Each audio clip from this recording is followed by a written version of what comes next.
Everybody from NRG Stadium in Houston, Texas, the home of the Houston Texans of the National Football League tonight, the site of the Advocare Texas kickoff. The only game of this opening weekend, matching two teams ranked in the top 15 in the country, and it has a bowl game atmosphere. A sellout crowd of 71,000 on hand to watch number 14 Wisconsin take on number 13 LSU. I'm joined by Chris Spielman and Todd McShay down on the sidelines. Les Miles beginning his 10th season as head coach at LSU. Winningest coach by percentage in the history of the Tiger program. He's won almost 80% of his games. Gary Anderson was 9-4 in his first season in Madison last year. Disappointing finish as they lost their last two, including their bowl game against South Carolina. One of the big stories of this night, the debut of the freshman Leonard Fournette, the #1 prospect in the country according to ESPN's rankings, out of St. Augustine in New Orleans, and he's back for the opening kickoff from Andrew Endicott. Wisconsin won the toss and deferred. It comes down to Fournette.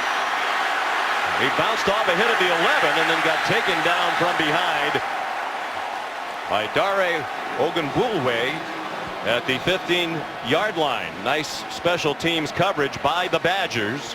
A lot of similarities, Chris, between these two teams, including the unsettled quarterback situation. It was up in the air during the preseason, and LSU to start the year is going to go with Anthony Jennings, the sophomore, 19 years old, started one game, their bowl game last year, in which they beat Iowa.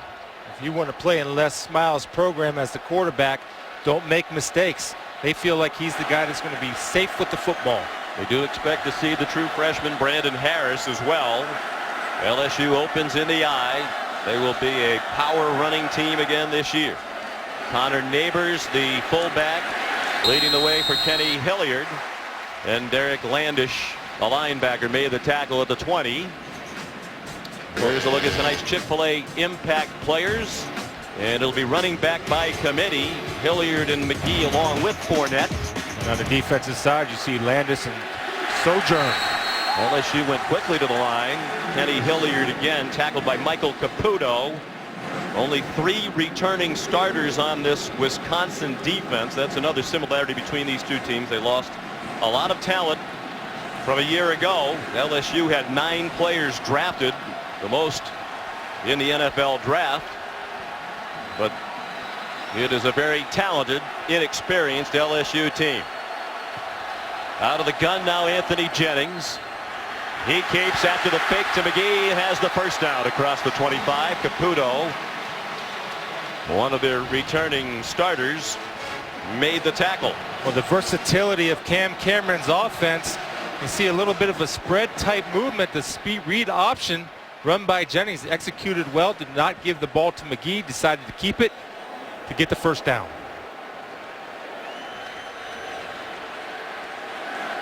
Jennings from Marietta, Georgia, a sophomore, 6'2", 216 pounds. The toss back to Terrence McGee. Then he got stuffed at the line of scrimmage by Marcus Trotter. It's a 3-4 defense for Wisconsin. Trotter, one of the inside linebackers. They're in the process, Sean, of downsizing, meaning they're going with lighter, faster guys, and that's the matchup to watch tonight. If the lighter Wisconsin front seven can handle the power and the size of LSU's offensive line. It's basically an all-new front seven on defense for Wisconsin. Here's Leonard Fournette, perhaps going to get his first carry from scrimmage. He does. Big, powerful, and fast.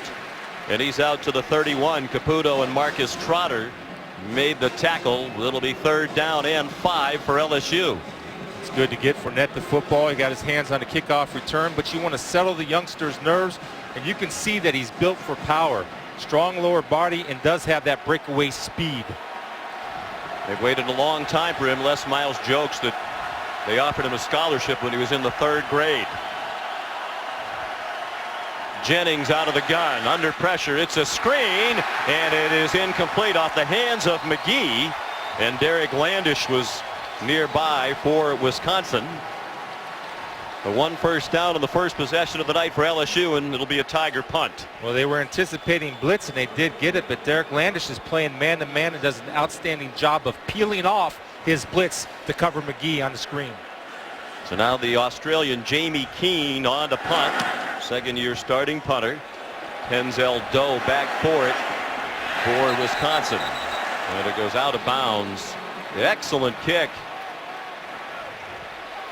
Where are they going to mark it? The official on the far sideline. A stroll. Yeah, LSU fans are a little annoyed as he continues to walk. And they've settled on the 24-yard line. It's Big 12 officiating crew in this game between the Big 10 and the SEC. And we welcome you to Houston. Sean McDonough, Chris Spielman, joined in a moment by Todd McShay. Terrific way to start the season. If you were a coach, perhaps it's not a great way to start the season because a lot of unknowns on these two teams, a lot of similarities. Yeah, and you look at it, it's a good start for Wisconsin's defense because of the new front seven to get LSU to punt that first series. It's kind of back to the 80s, Sean. Old power football. I-backs, fullbacks, tight ends. Tanner McAvoy gets his first career start at quarterback for Wisconsin. And he has the benefit of having one of the best running backs in the country, perhaps the best, behind him in Melvin Gordon, who got banged around but made his way to the 32-yard line for a gain of 8 on his first of many carries this season. Wisconsin's quarterback situation was up in the air in the preseason. McAvoy won the battle with the incumbent starter Joel Stotty. Melvin Gordon, 1,609 yards last year. Only Amir Abdullah of Nebraska rushed for more last season and has returned. Trouble with the snap for McAvoy. And that's a loss back to the 30. And he has to be excited. Chris came in as a quarterback prospect but didn't win the job last summer, so they made him first a wide receiver. Then he hurt his left wrist and he became a safety. Moved back to quarterback in the spring. And Gary Anderson wants to eventually transition into some of that spread element, and Tanner McAvoy is the type of quarterback that they're looking for, that true dual threat guy. Much more of a running threat than was Joel Stotty. 3rd down and 4. Big loss of 2 on that mishandled snap. McAvoy, good throw. Set his feet and threw a strike for a first down to Alex Erickson. And another common trait between these two schools of all new wide receiver core for the most part on both sides. What a confidence builder. Good call by Andy Ludwig, seeing man coverage, running a quick slant. And I love the way Frederickson went up there and snagged it with his hands as opposed to body catching. High formation now. You love those fullbacks. We'll see plenty of fullback play on both sides tonight. Good old-fashioned power run football. Derek Watt is the fullback. Gordon slipped as he tried to make his cut. Jalen Mills up from his safety spot to force the play. Good job of discipline by Jalen Mills. Did not overreact on the misdirection. Stayed his responsibility, which was the cutback and in position to make the play along with the 33-yard line. Field turf surface here tonight. The Texans, when they play their home games, play on natural grass that slides in and out on trays, but this facility also has a field turf that it keeps stored nearby, and they use it for other events, high school games, other college games. Out of the gun, McAvoy. Gordon turns the corner and has running room along the far sideline. He's knocked out of bounds at the 45 of LSU by the safety Ronald Martin. A gain of 20. Well, watch Sam Arson, number 49. He's going to take care of the contained player, Jalen Mills. And Melvin Gordon is one guy in the Big Ten could match SEC speed for SEC speed. He has that breakaway ability, but all set up by Sam Arneson, the tight end, blocking the safety and pinning him inside. Last year, Gordon was part of a dynamic duo with James White, who's now a New England Patriot. This year it'll be Corey Clement sharing the load with Gordon. And they handed it off on the fly sweep to Reggie Love, and Love is in the end zone. Touchdown, Wisconsin, 45 yards.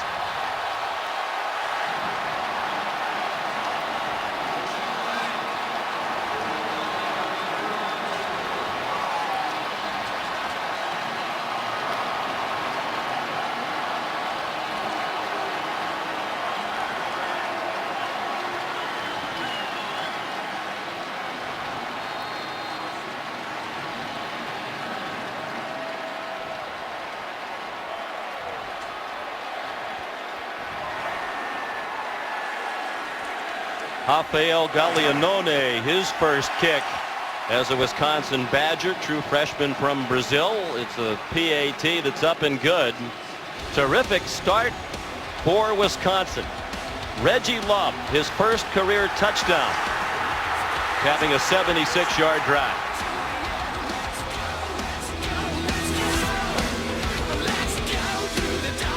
Kickoff week. And we welcome you back to ESPN's College Football Prime Time, presented by Hampton Hotels. The 2014 Advocare Texas kickoff from NRG Stadium in Houston. Terrific start for Wisconsin. The Badgers score on their first possession and lead 7-0 as Andrew Endicott will kick off. Reggie Love the touchdown. It's a surprise he's here. He was running out of chances in the Wisconsin program. The coaches had warned him he was basically down to his final strike, and they were telling him he should start thinking about other places to play, and then he really turned it around, particularly off the field, showing up on time, etc. Fournette brought the kickoff back to the 27-yard line.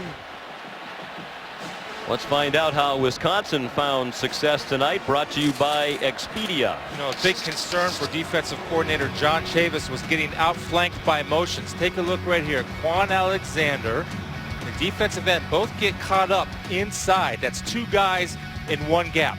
Now watch, they'll knock each other off the play, which creates the space, and again, blocking downfield. Outstanding effort by Sam Arneson, getting his big body on a little body, and Love shows a lot of love by scoring 6. Fly sweep was a huge weapon last year for Wisconsin. Melvin Gordon ran it very well. There's a veteran offensive line on each side. Jennings threw it out into the flat to Kenny Hilliard, and he has an LSU first down, gained just more than 10. Sojourn Shelton made the stop for Wisconsin. There's a mistake by the Vince Beagle, the linebacker, coming up and forcing the throw. He has to extend that play, force Jennings to hold the football so he doesn't have a clear path for the easy dish to the sidelines. Back to the eye with Connor Neighbors in front of Kenny Hilliard. It's the nephew of the great LSU star in New Orleans St. Dalton Hilliard, who got upended as he reached the 40. Conrad Zagzebski a little bit slow to get up, and they have very little depth along the defensive line. That is one of Gary Anderson's biggest concerns to start the year. Senior, for the most part, a backup throughout his career. He does have 31 career games in which he's played prior to tonight. And one thing about his position, the nose guard position, in order to be an effective 3-4 defense, you have to be stout in the middle. And you see Zagzebski making a good play running down the line of scrimmage, and it looks like he got his head jammed inside. Caputo comes low. You can see right there he got the top of his head, maybe jammed his neck a little bit.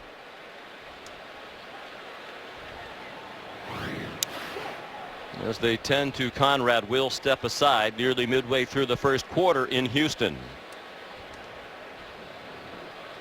All right, Reese, thank you. And here in Houston, the medical personnel for Wisconsin still tending to the defensive end, Conrad Zagzebski. They're going to immobilize him and place him on the stretcher. The good news is we have seen him moving his legs. The fifth-year senior, for the most part, has been a backup player throughout his career, but expected to play much more as a fifth-year senior. They lost Bo Allen, standout in the middle of their defensive front from a year ago. He got drafted by the Philadelphia Eagles. Obviously, Chris, the foremost concern is for the well-being of the young man, but it is really also a position at which they can't afford to lose key players, especially against a team like this tonight that's going to try to test them by running it right down their throats. What that's going to force Wisconsin to do defensively is move Warren Herring, who's a defensive end, has some nose guard experience, because that position is so vital when you want to operate the 3-4. And I'm looking down here on the field, Sean, and I'm reminded of a couple of things. One, in 1991, when a teammate of mine, Mike Utley, who Mike's doing well now, but was carted off the field. And this is the worst part of football for me, because my career ended with a neck injury, and I know what that's like, and I know how scary that can be. But hopefully the young man will be fine, and good sportsmanship on both sides as you see both teams kneeling as they should. Yeah, both teams off the sideline onto the field and demonstrating their concern for Konrad Zagzebski.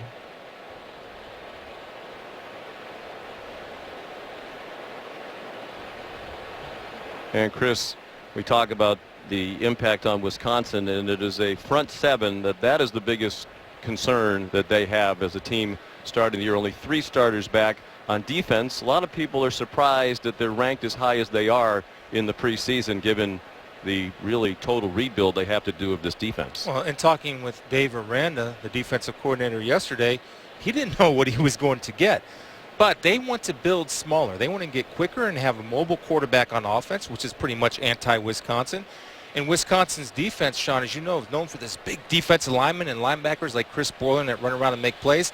But they feel this is how they progress the program forward, by getting smaller and faster. Yeah, Dave Aranda thought last year they played really their best defense when they just didn't move around too much, didn't try to get too tricky, played a lot of base defense. This year, second year in the program, the players understand the system better. They are smaller, but they hope more athletic. I think you'll see a lot more back to what he wants to be, moving around, a lot of blitzing, a lot of trying to confuse the other team's offense. And it's because of that understanding that he's starting to implement and feel more comfortable and take advantage of the zone pressures. The 3-4 defense allows you to bring blitzers from 5 different spots, both outside linebackers, both inside linebackers, and a strong safety, Caputo, which is the 8th man in the box. They're taking Zagzebski off the field now. And as soon as Todd McShay can get a report, of course, he'll pass along the information from the field. Wisconsin sold about 15,000 tickets to this game. The Badgers well represented, but this stadium in Houston is only about 4.5 hours from the LSU campus in Baton Rouge. They sold 35,000 tickets through their athletic department, and undoubtedly many more through other means. It is essentially a home game in terms of the crowd. The city of Houston is the largest alumni base for LSU outside of the state of Louisiana. And you could feel the electric atmosphere when we came on the air. First game of the year, 2 teams with high hopes. And obviously a lot of the emotion has gone out of the building as all of the fans now on their feet and applauding Konrad Zagzebski as he heads off. I'll tell you, the training staffs nowadays, Sean, in this type of situation, you see that they remove the face mask, are so well versed in handling this type of injury that they take every necessary precaution to not injure the kid even more. You saw he was giving the thumbs up as he was going off, and the people here in the stadium could see that on the big screens. And the applause got noticeably louder when that happened. So hopefully it's just a precaution. The other thing that does is it gives relief to his teammates, so they can go out and play, so they're not focused on their buddy in the locker room. 2nd down and 7 now for LSU. The Tigers at their own 40, trailing 7-0 as we tick down to 8 minutes to go in the first quarter. Anthony Jennings handed it off to Kenny Hilliard. Gain of about 2. Jake Kiefer has come in on the defensive line for Wisconsin, and they get even smaller up front. Zagzebski was 277 pounds and Kiefer's 269. It's a big offensive line for LSU with 2 great tackles. Cam Cameron, the offensive coordinator, says we expect our offensive tackles, Lyle Collins and Gerald Hawkins, to be dominant, not only against this team but all year long. Jennings throws incomplete behind his intended receiver, Traven Durrell. And the coverage from Sojourn Shelton. Outstanding coverage. It's 3rd and 4. Automatically you're thinking as a defense, all right, we're not going to give them the first, so what are we going to do? We trust our guys to play tight man-to-man, jammed them at the line of scrimmage. Durrell was not able to create space, forcing the underthrow. Jamie Keene, short wobbly punt to the near sideline, and that wasn't good at all. And the side judge stops at the 39-yard line. Just a 19-yard punt and a timeout with 7:14 to go in the first quarter. Here this evening outside Energy Stadium, more than 200 servicemen and women and their families attended a tailgate put on in their honor, hosted by the good folks at Kingsford Charcoal. Outside what you might expect in Houston at this time of the year, a hot and muggy evening. It was about 90 degrees earlier today. Climate controlled underneath the dome. Wisconsin ball for the second time. The Badgers leading 7-0.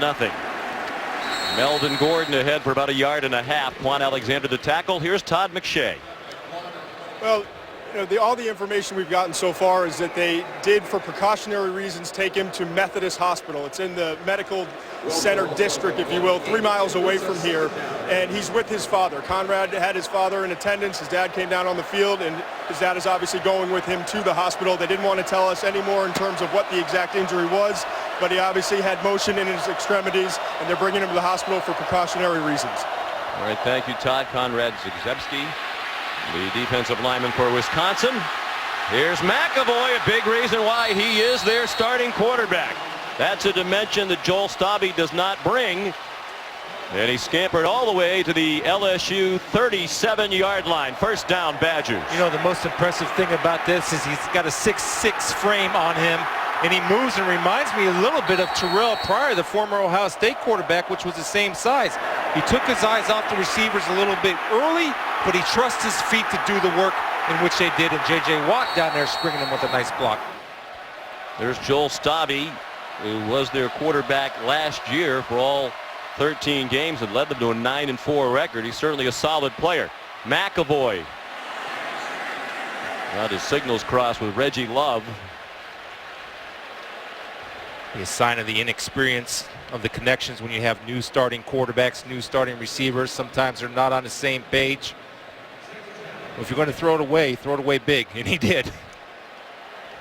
Well, McAvoy's had a very interesting career in high school, a great program in New Jersey, Bergen Catholic. He was a wide receiver and a defensive back and a very good player at both of those positions until his senior year in high school, when his coaches moved him to quarterback, and he became a top prospect after just 1 year at the quarterback position. On second down, Melvin Gordon turned ahead to the 33 for a gain of 4. McAvoy was so good, in fact, he got recruited and went to South Carolina. Spent a redshirt year with Steve Spurrier, but was buried on the depth chart. Didn't like his chances for playing. So he went on to Arizona Western College in Yuma, where he got the chance to play and took advantage of it. How about those numbers? Passed for 2,300, ran for 472, and was his conference player of the year in the Arizona Community College Athletic Conference for the Matadors of Arizona Western. Then came to Wisconsin last year, didn't win the QB job, and played safety and played pretty well. He's in trouble now and throws it away on 3rd down and 6. The pressure came from LSU. Excellent job. Ricky Jefferson covering down on the screen. Good recognition. Understanding 3rd and 6, they're going to go short passes. They come up with man, and McAvoy did handle the pressure well, didn't panic, and was able to throw it away. Rafael Galeanone, freshman from Brazil. Interesting story that we'll tell you as the night goes along. His first career field goal attempt. He has a strong leg, long enough to make a 51-yarder for certain. And how about that? Boom! Right down the middle. The players marvel at his confidence. He's a soccer player originally from Brazil, and early in training camp, every time he went out to try a field goal and win the job, they started chanting ole, ole, ole, like they were at a soccer game, and it didn't bother him one bit. I just thought you were going to say goal. 51-yarder. Gary Anderson says he could make one to 60, maybe even a little bit beyond, and that would have been good from 60 plus.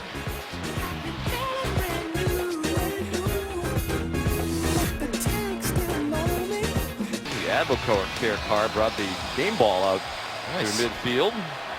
The referee Mike DeFee. Sean, I really think that they have to have Anthony Jennings start throwing the ball on first down. They're having trouble handling Wisconsin's movement. To loosen them up, throw the ball on first down. Andrew Endicott kicks off. Leonard Fournette again. And the Badgers' kickoff coverage continues to be outstanding. He got walloped by Leon Jacobs, the backup linebacker, right along the 20-yard line. LSU 10-3 a year ago. Their 4th straight season of 10 wins or more, longest such streak in school history. And they're the first conference team in the SEC ever with a 3,000-yard passer, a 1,000-yard rusher, and 2 1,000-yard receivers. The bad news, they all went to the NFL, as LSU for the 2nd year in a row had 9 players selected in the NFL draft. 82% of their total offense gone. Zach Mettenberger was the quarterback. Now Jennings, who was his backup, is the starter this year, and he lofts it, and the man is open. Javon Durrell in a foot race with Shelton, and Durrell wins it. 80-yard touchdown, the first score of the year for LSU. Love the call.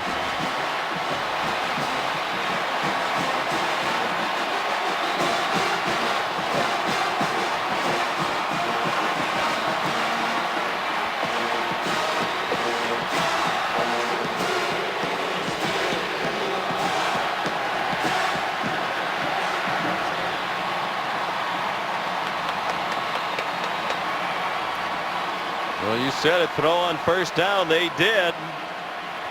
And Durrell was wide open. Wisconsin scrambling to get men on the field for the extra point. Up and good by Colby Delahousie.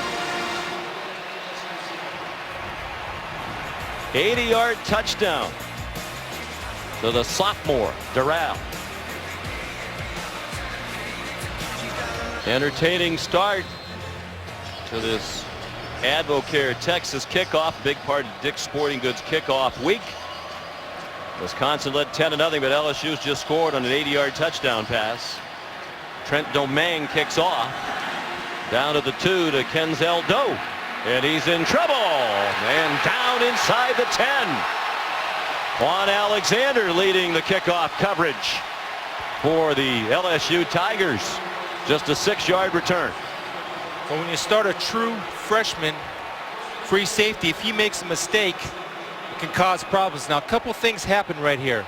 Durrell does not quit on the route. When his quarterback Jennings scrambles, he readjusts. Figaro jumps up inside, loses sight of Durrell, and nobody's going to catch him from behind. But that's the danger of starting a free safety, because he makes a mistake. There's no covering it up. The mistake usually is this: 6 points, and they're dancing. The veterans returning in the secondary, with the exception of Figaro, who's replaced Desmond Southward, who was the safety last year for Wisconsin, was a 3rd-round pick by the Falcons. Corey Clement is the running back. Tanner McAvoy handed it off to him. 4 returning starters on the offensive line for Wisconsin, and they bowled forward to help them gain about 4. DJ Welter made the tackle for LSU. Wisconsin's philosophy on offense, they come at you with a lot of different personnel groupings, different number of tight ends, different number of backs, and they do a lot of motion and shifting to try to confuse the defense, something that John Chavis was worried about last night when we spoke to him. Chavis is the defensive coordinator for LSU. McAvoy given time, now throws to the near sideline, and it's nearly intercepted by Jalen Mills. Eric Steffes, part of that deep tight end group, was the intended receiver. You know, the thing that's jumping out to me, just being down here on the field level with this LSU defense, yes, there's inexperience, but there's so much speed. And on all these passing plays, these receivers are covered up so quickly. There's no separation being created by the Wisconsin wide receivers. And look for Tanner McAvoy to use his legs to get yards on the ground somehow. clapping his hands for the snap that almost surprised him. Now he throws a deep ball, and it is incomplete. Intended for Alex Erickson, and Jalen Collins was just about running stride for stride. But you know what that does? To me, that shows me that he's on target with a deep ball. Frederickson had a step on him, and that ball was catchable. But that puts confidence in Andy Ludwig to come back to that type of play. Drew Meyer is the punter, junior from Heartland, Wisconsin. He was their punter last year. Tends to hang them up high. Only 13 of his 53 punts were returned a year ago.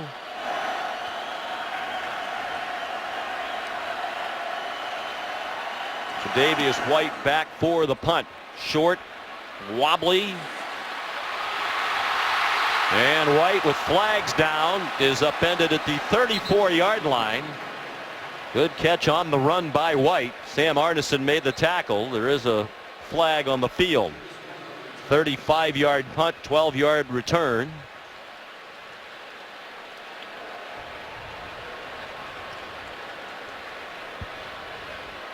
And we'll start. During a return, illegal block in the back. Return team, number 23. 10-yard penalty, first down. Starting to feel the LSU fan base to get back in this, energized at NRG Stadium. Lamar Lewis guilty of the penalty. They'll bring the ball back near midfield. They'll spot it at the Wisconsin 48.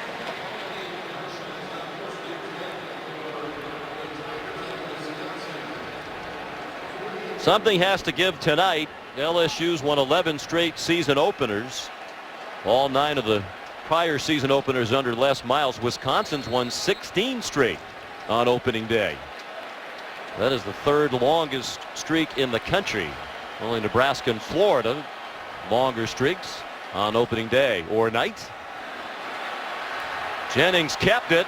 It was a run, and now he's running for his life, and he's taken down back in LSU territory. Led by Darius Hillary, the corner, with help from Derek Landish. If you don't run the read option, this can happen. Your quarterback can make a bad read. He had 2 guys coming off the edge. Darius Hillary on basically a corner blitz. He should have gave the ball to Fournette. It's a poor read because you're not used to seeing it all the time. Jennings' only career start was in the bowl game, the Outback Bowl, a win over Iowa. They had a very conservative game plan in that one.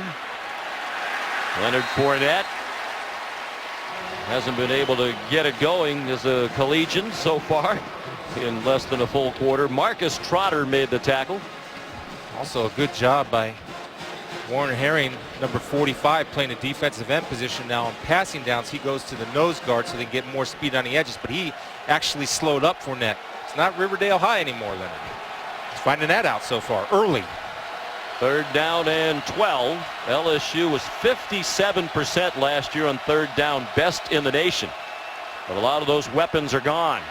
Jennings throws, and it is broken up inside the 20-yard line. Michael Caputo with excellent coverage on the true freshman Trey Quinn. A little bit of concern by Dave Aranda, the defensive coordinator of Caputo and his man coverage, but he does an outstanding job of cutting off the route and going up and playing the football. Now, that's why he's a defensive back, because that could have been a pick. True freshman Trey Quinn. Jamie Keene, not a good punt the last time. We talked to Les Miles last night about his punter. He said occasionally he has a bad one, but then you expect him to kick a 55-yarder the next time. He doesn't want a 55-yarder here because they're across the 50. Hangs it up very nicely, and a fair catch made by Kenzel Doe near the 12-yard line. Here's Reese Davis. That hire of Charlie Strong to Texas. I think he's the right man at the right time at the right job. A terrific job in Louisville. Waited a long time for his first head coaching job. I formation behind Tanner McAvoy. On 1st and 10 for Wisconsin, the Badgers leading 10-7 with 2 minutes to go in the first quarter. Melvin Gordon. Terrific speed to the outside. He's to the 21-yard line. There is a flag down on the play. Arneson, number 49 at tight end, for holding on a little too long. Holding. Offense, number 49. Half the distance to the goal. Replay, first down. He's done such a good job all night of blocking. Now watch his hands. His hands are going to get outside. You see how he's covering him, then he jerks the shirt. Anytime a referee or an official sees that jersey move, and a good job of Martin Jr., number 26, selling it, automatic flag.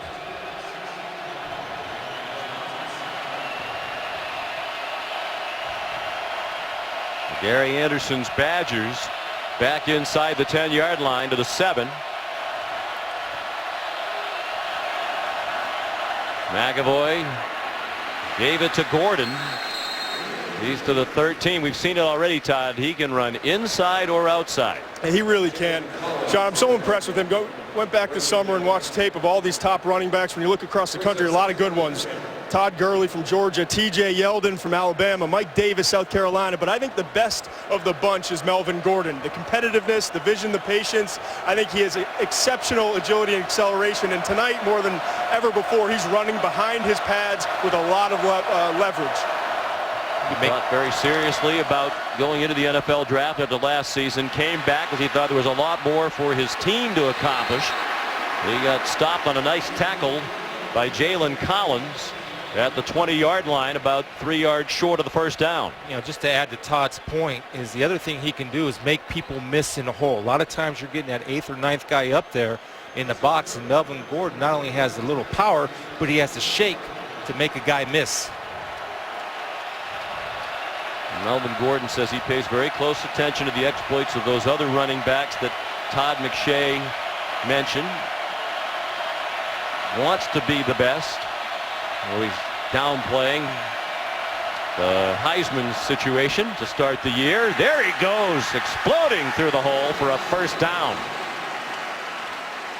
Ronald Martin and Jalen Mills made the tackle and will likely be the last play of the first quarter. Good job by Costigan, number 54, pulling around. You know the thing I love, Sean? Todd said he reminds him of Jamal Charles of Kansas City. I think he's DeMarco Murray, a little bit of that of the Dallas Cowboys. Has that burst and that lean body, but powerful lower body, and he's a competitor. He had a very nice first quarter. Ran for 55 yards on 8 carries, including 9 on the last play of the first quarter. Entertaining first 15 minutes in Houston, where Wisconsin leads LSU 10-7. Spielman, Todd McShay back in Houston, Texas, where Wisconsin leads LSU 10-7. The Badgers for a long time one of the best running teams in the country. And they had their way on the ground in the first quarter. They rushed for 133 yards.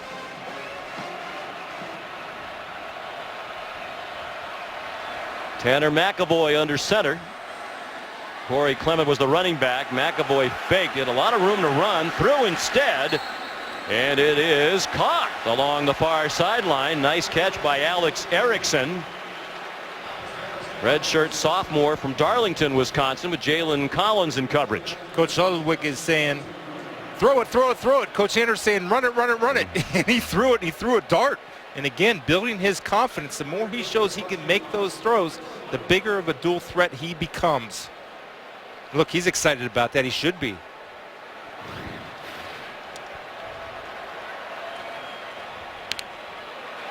Clement still the running back, and he is dropped for a loss. Jalen Collins has had a big first half. They are playing without one of their projected starting cornerbacks, Rashard Robinson. 1-game disciplinary suspension. Wisconsin back to the line quickly. And they flip it out to Alex Erickson. One of the Tigers fell down, and that sprung Erickson for a first down into Tiger territory at the 44-yard line, chased out by Deion Jones. Tre'Davious Wade has one job: turn the ball inside. Again, Arneson, the lead blocker on the edge, springs. Fredrickson, one job: turn it inside. Know where your troops are coming from. Don't be a hero. Do your job.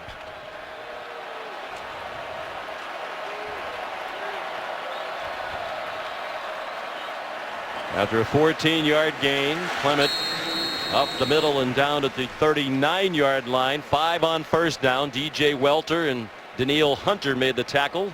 And again, the Badgers up quickly. LSU's not lined up. And they're scrambling to get men off the field, and they call timeout.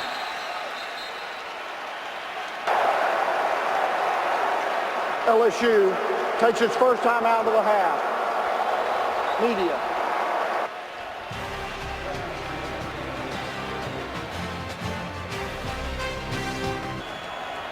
Second and 5, Wisconsin, after the LSU timeout.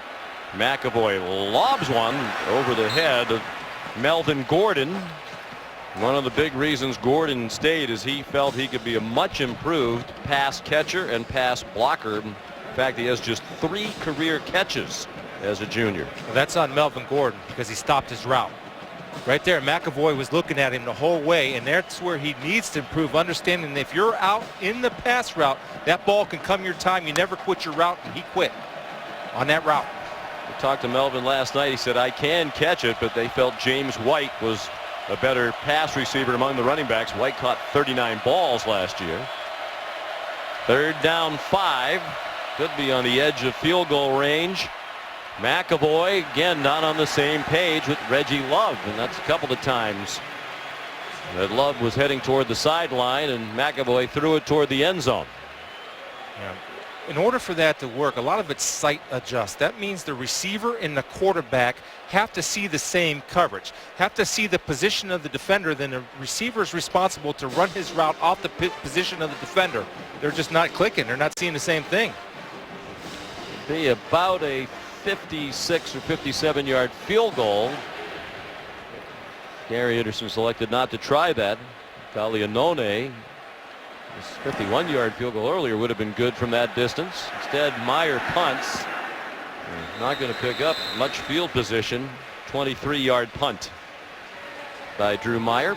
Tre'Davious White made the fair catch. Well, a sluggish start, Todd, for this LSU offense. Just the one big play for 80 yards and their touchdown, and other than that, just about nothing.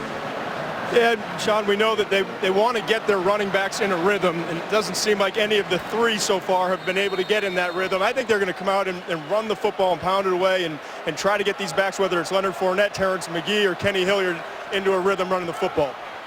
McGee gets the first carry of this possession and reached the 20 for a gain of 4. You know, an alternative plan would be to throw some short passes. Let your young receivers do work out there. Throw them on first down. Throw them off play action. Hit the fullback in the flat. He has good hands. McGee upended by Marcus Trotter. Did some good work last year, mostly as a backup. Of course, they lost the great Chris Borland, who had 420 career tackles at linebacker for Wisconsin. He's now a 49er. It's all about making a tackle in the hole, and it's easy to get to that hole when you're unblocked. A missed assignment by that LSU offensive line. He's a good instinctive player, tackle to tackle. So far, that rebuilt front 7 of Wisconsin on defense doing a very good job against the terrific offensive line and a veteran line at LSU. They're trying to set up a screen for Net, the intended receiver. The LSU folks, and Les Miles, thought he was tackled by Vince Beagle.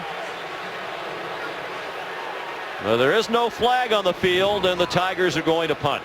I think the ball was over the head of Fournette when Beagle was able to drag him down. Good job of Beagle coming off. Sean, that play should be run on first down instead of third down. That's something they need to do to try to loosen this defense up a little bit because they're all packed in there. Wow. Jamie Keene, line drive bomb over the head of Kenzel Doe and then out of bounds inside the 20-yard line. We'll mark it at the 17. There's a 64-yard punt by the sophomore, 25-year-old from Miners Rest, Australia. These two schools, the honorary captains tonight. J.J. Watt starred at Wisconsin as a defensive end, now one of the best defensive players in the NFL right here in Houston in the stadium for the Texans. And Patrick Peterson, Jim Thorpe Award winner, is the best DB in the country. Well, he was at LSU. Now the highest paid defensive back in the NFL. 5 years, $70 million, the new deal with the Arizona Cardinals. Tanner McAvoy on first down. His pass is batted down and then caught by an offensive lineman, Kyle Costigan, the right guard. Might have been better off just batting it to the ground as they lost yardage on the play. He's saying, I'm going to get a once-in-a-lifetime shot at running the ball in college football. I'll go ahead and take my chances. Good job of covering up that football. Offensive linemen are taught if they do catch it, understand that the defense is trained to come in and start stripping it because you're not used to handling the pigskin. Costigan, one of the 4 returning starters on that offensive line. Veteran group. They always have a good offensive line. Rob Havenstein, the star of the group, the right tackle. Melvin Gordon on 2nd and 15. Got a yard, and that's all. Daniil Hunter, the middle linebacker, Kendall Beckwith, made the tackle. Boy, Hunter sure looks the part. John Chavis was talking about that yesterday. I mean, you were going to draw up what a defensive end should look like. 6'6", 240 pounds. Hunter looks the part. And you love the wingspan. I know Todd loves that as a NFL draft analyst. Anytime you can get that defensive lineman with those long arms, scouts drool over that body. 3rd down and 14. Wisconsin leading by 3. Under 11 minutes to go in the half. McAvoy spins out of bounds at the 20, 7 yards short of the first down. Tre'Davious White chased him out, and Wisconsin will punt. For a first-time starter in FBS football, he's making good decisions. He's not panicking. He understands I'm not going to force the ball. I'm going to put my punter in a little better position. Outstanding decision by Tanner McAvoy. I think one of the problems we're seeing for Wisconsin as Meyer comes on to punt again is still the lack of anybody emerging as a playmaker at the wide receiver position. Rugby style punt for Meyer. White got away from it, and it takes a terrific bounce for the Badgers inside the 30-yard line. Devin Golden downed it to 50-yard punts. Tonight's Aflac trivia question, we want to know which team was the last to defeat LSU in a non-conference regular season game. We'll give you a little hint. It was a while ago.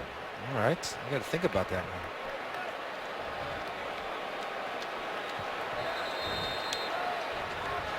I think you know the answer, and you always like to look like a smarty pants when you see the card at the end of it and blurt out the answer.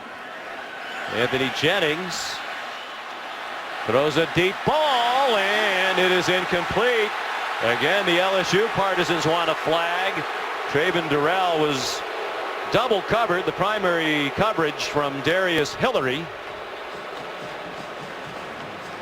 I like the call again on first down, but I'm almost thinking to get Jennings into some type of rhythm. Right there was close and incidental contact, but to get Jennings into some type of rhythm, let's do a slant. Let's do a little hitch pass. Let's do something to get him going.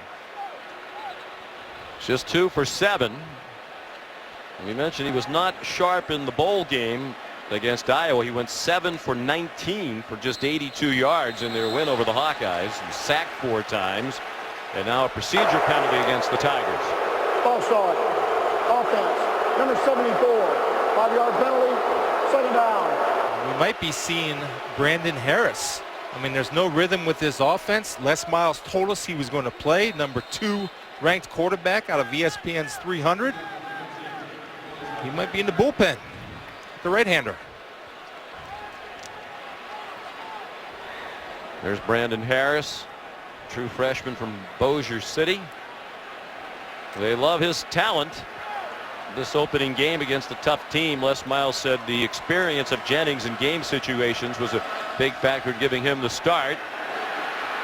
Anthony trying to throw on the run, finally dumped it off to Travis Dixon, and the ball's out.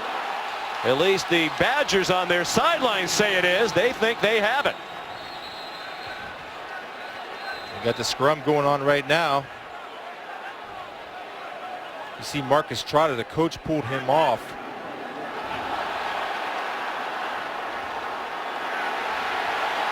No signal yet, but the Wisconsin bench seems to be convinced they have it now. Recovery by the defense.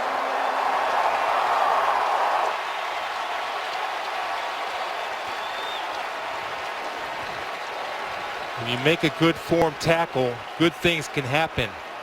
If you stay low, if you come in and drive through the football, just like that. Well, that's a fumble. Schobert knocking it out with his shoulder. Wisconsin doing a good job of effort to football. Number 7, Caputo, is the guy that will recover it and win the fight in the scrum underneath. I think that's a good call. He wasn't down. The ball's coming out there, as you see, with no part of Dixon on the ground. So it's the first turnover of the game by either team.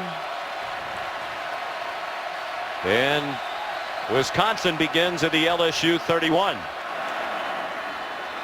Gordon taken down behind the line of scrimmage by Jamarie Roscoe. Returning standout on that defensive line for LSU. Todd? I wonder why they're trying so much to run east and west against this defense. The one advantage LSU has is speed. They can run with anyone in the country. The one advantage Wisconsin has up front is size. I think the more you get Gordon the ball north-south, the more success you'll have on the ground. Well, the one reason for that, Todd, is because they had a little bit of success early, but if you run wide, that tends to open it up inside, so they'll come back to that inside run, like here. Corey Clement slides his way inside the 30 to the 27-yard line. It'll bring up 3rd down and 6. Jalen Mills made the tackle. 9:20 to go first half. Wisconsin leading LSU 10-7. Wisconsin's a very patient offense. They do things to set things up. That's why you see the outflanking and a run outside to set up different inside things, and also to set a bootleg off the play action. Everything is a setup with them. Andy Ludwig, the offensive coordinator, and Gary Anderson are always thinking 2 to 3 plays ahead of time. Where can we go? McAvoy, designed option look. That's a play they couldn't have run with Joel Stave. And it's a first down as Clement got inside the 20, picked up 8, and then he got banged down by Daniil Hunter. You're going to see 2 guys for LSU, one of them being Quan Alexander-Whiff. That's what Wisconsin tailbacks can do. They can make guys that are wide open with a clean target on you. They can put you on their highlight film with a little shake. They've been able to do that for years. They rushed for 3,689 yards last year, a school record 6.6 yards per rush for the Badgers a year ago. Gordon comes out wide, perhaps the fly sweep again. McAvoy, a screen the other way, and it's caught in the flat by Sam Arneson, and a good tackle in space by Duke Riley. Or Arneson had more work he could have done. He's down at the 15-yard line, a pickup of 4. It's a good job of surveying the field by Tanner McAvoy. Remember the play earlier when Melvin Gordon stopped his route? He was wide open. They come back to that. But he saw it was covered that time, and understanding the offense, come to his number 2 option or 3rd option, and Sam Arneson.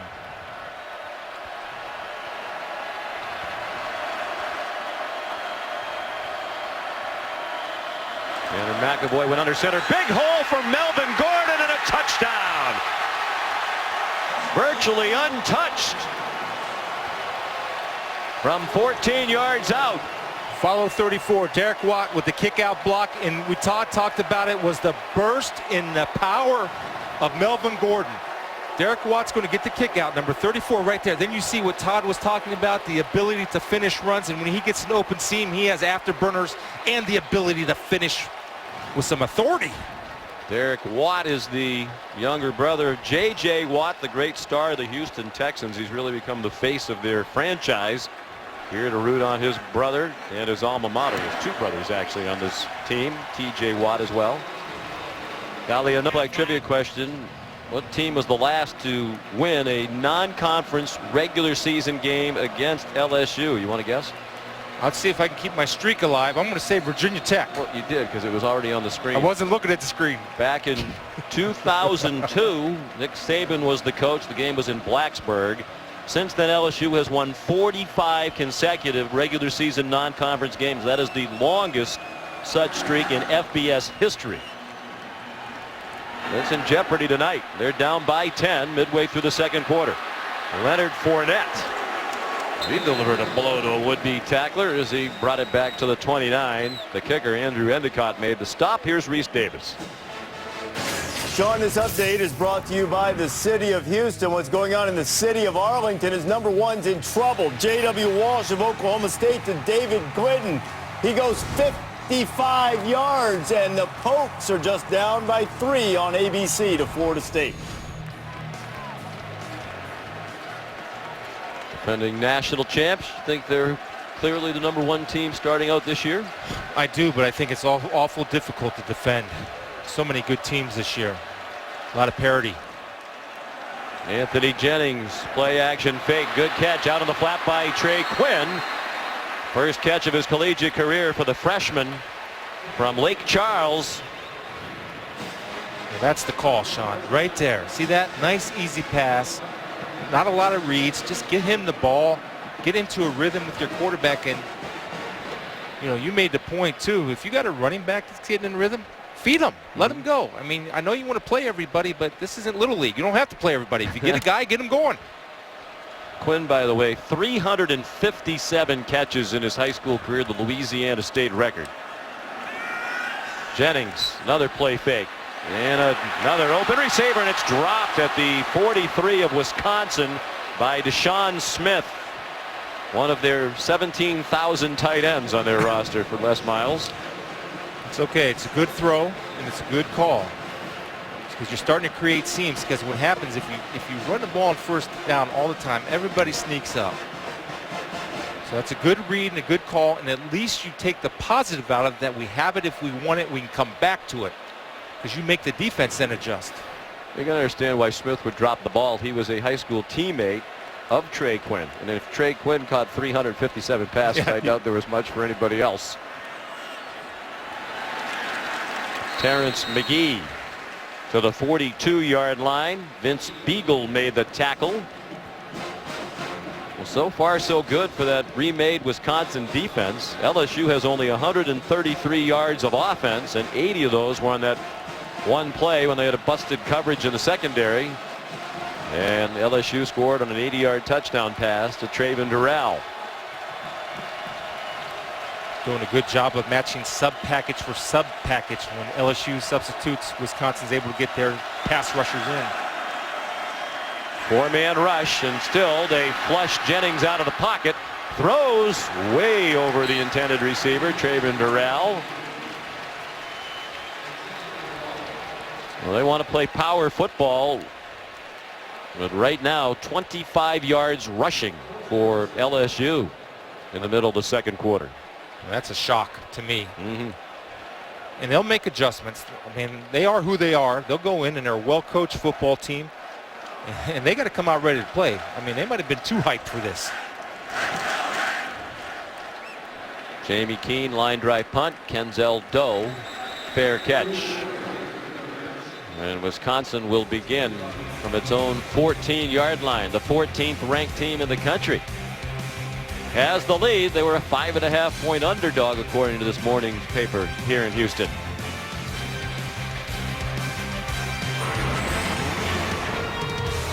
Let's take a look at tonight's Royal Purple focus on performance. Well, Melvin Gordon's great, but let's get a little love to the Wisconsin offensive line. You have Volts and Llewellyn working in tandem.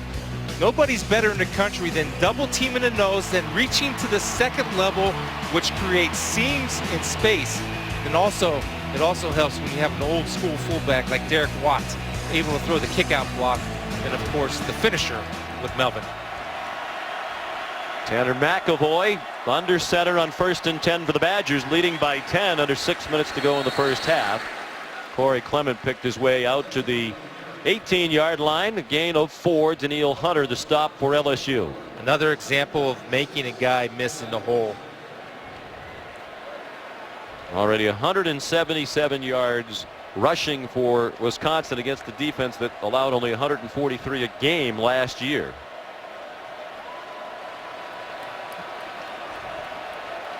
Melvin Gordon with his running mate last year, James White, combined to rush for 3,053 yards, the FBS record for a pair of teammates in a single season. Gordon and Clement hope to break that record this year. Clement got pinballed around for no gain. And it'll be 3rd down and 6. DJ Welter, the primary hit for LSU. Not a bad time, because it's a distance where you can pick up the first down with your feet as a quarterback and to get him in space. So eliminate his read so he does not have to survey the field, and have him with a run pass option off of some type of bootleg. Not a bad time for it.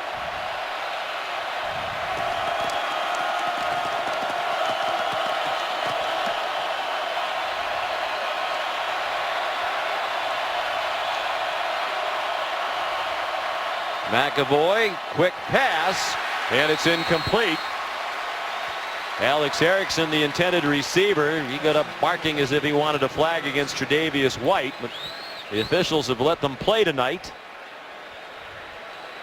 It's a little bit behind, but one he could catch. I think as a college football receiver, you get 2 hands on the ball, you got to bring that in. Tough catch, but one that he's capable of making. White goes back for the punt from Drew Meyer.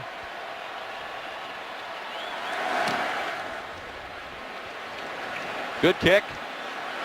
Taken in at the 33. And is taken down at the 39 by Joe Schobert. Starting linebacker out there covering the punt. 49-yard kick, 6-yard return. Tomorrow on ESPN, more coverage of the FIBA Basketball World Cup. Team USA takes the court against Turkey in a preliminary round game. USA versus Turkey tomorrow at 3:30 on ESPN. Also available, of course, on Watch ESPN.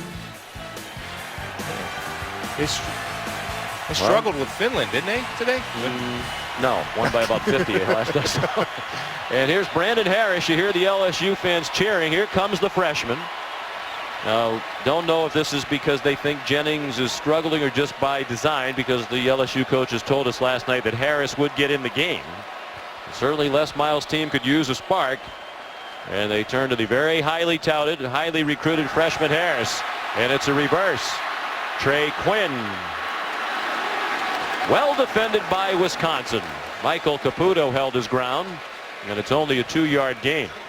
It's a good call against a non-disciplined defense. Unfortunately, you're playing against a very disciplined defense.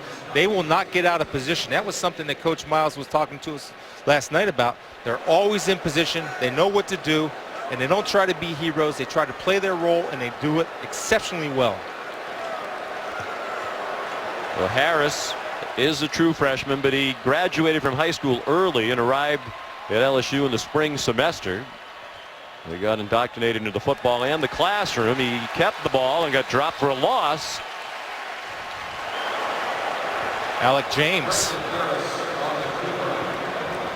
Backup defensive lineman.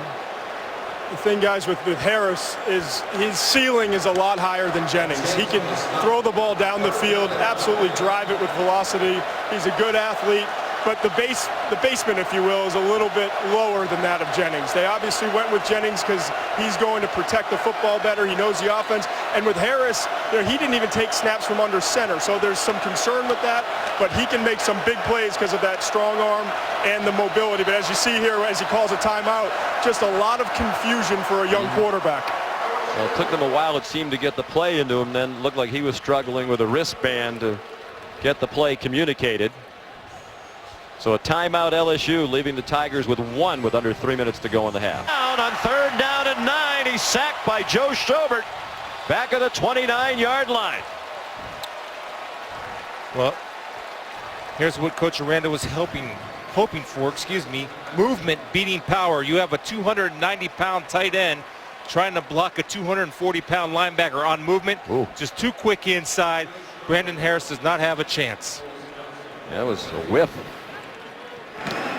So Keene punts again. Kenzel Doe in trouble and swarmed under back at the 12-yard line. Well covered with Duke Riley leading the charge for. During the kick, personal foul, face mask, kicking team number 50. 15-yard penalty will be added to the end of the run. First down. Reed Ferguson, the snapper, called for the penalty.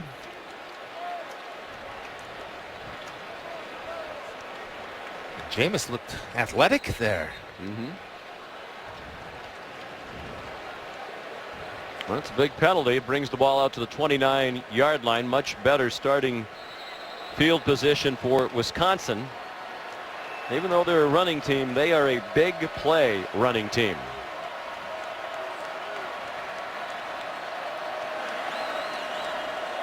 Doe went flying in motion. Gordon.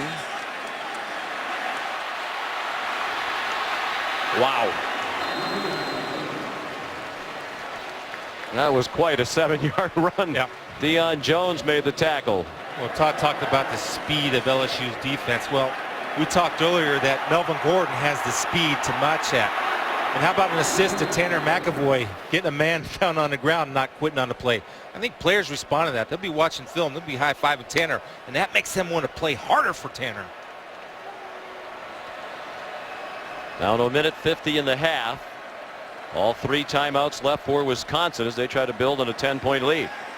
McAvoy play fake, wants a deep ball, and it's overthrown over the head of George Rushing, a true freshman who had a terrific training camp, and the coaches really believe that he could very early in the season emerge as the star of the wide receiver group, and they need one. They had really only one wide receiver threat last year, Jared Abbrederis, who caught a school record 78 passes. The next highest wide receiver was 10 catches. Yeah. And Abbrederis is in the NFL now. Yeah, with the Packers. Blew out his knee, unfortunately. Yeah. Gary Anderson and Andy Ludwig said last night, we cannot just drop pass plays designed for one guy. McAvoy kept it and got flattened well short of the first down.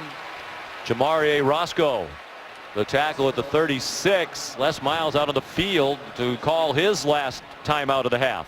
It was a good job by Roscoe, not getting too far upfield, able to change directions and down the line to secure the tackle.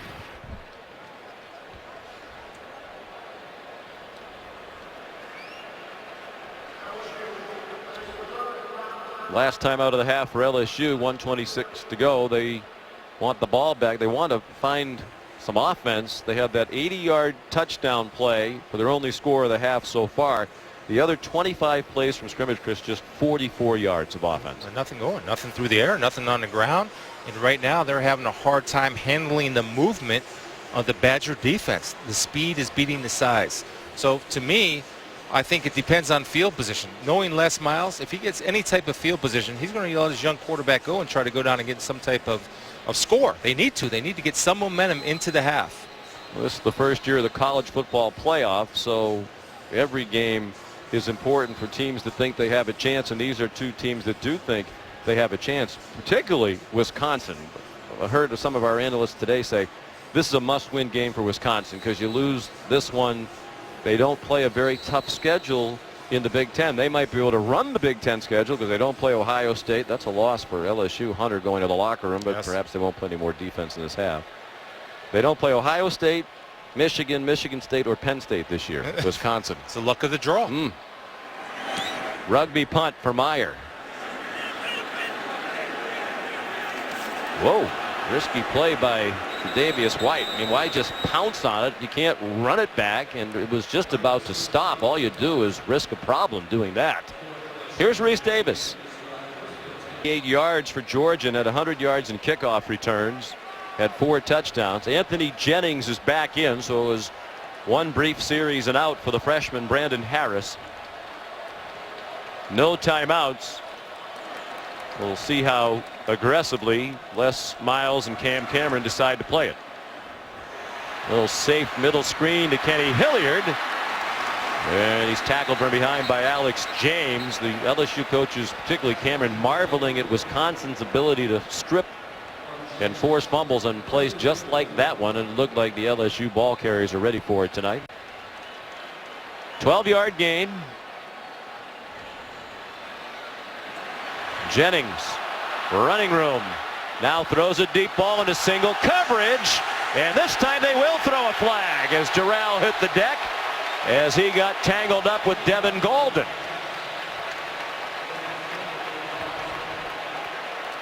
It's a little bit undisciplined by Golden. He's in good position. You got to trust your training to make the play. You don't need to grab and hold. Sometimes if a guy's running a little bit away from you, you hit the panic button and you start to grab. He was in good position. Just trust it. Pass interference. Defense, number 4. 15-yard penalty from the previous spot. Automatic. First down. Well, they showed the replay on the big screen here, and the Badger fans don't like it. 15 yards from the line of scrimmage in college football, so the ball goes to the 42 of Wisconsin with 56 seconds to go. Galden, their third corner, so he'll play a lot. And there were a couple of times they thought his career was over. He's battled back from some very serious knee injuries, missed all of last season. 2012, he played in only 4 games due to a torn ACL.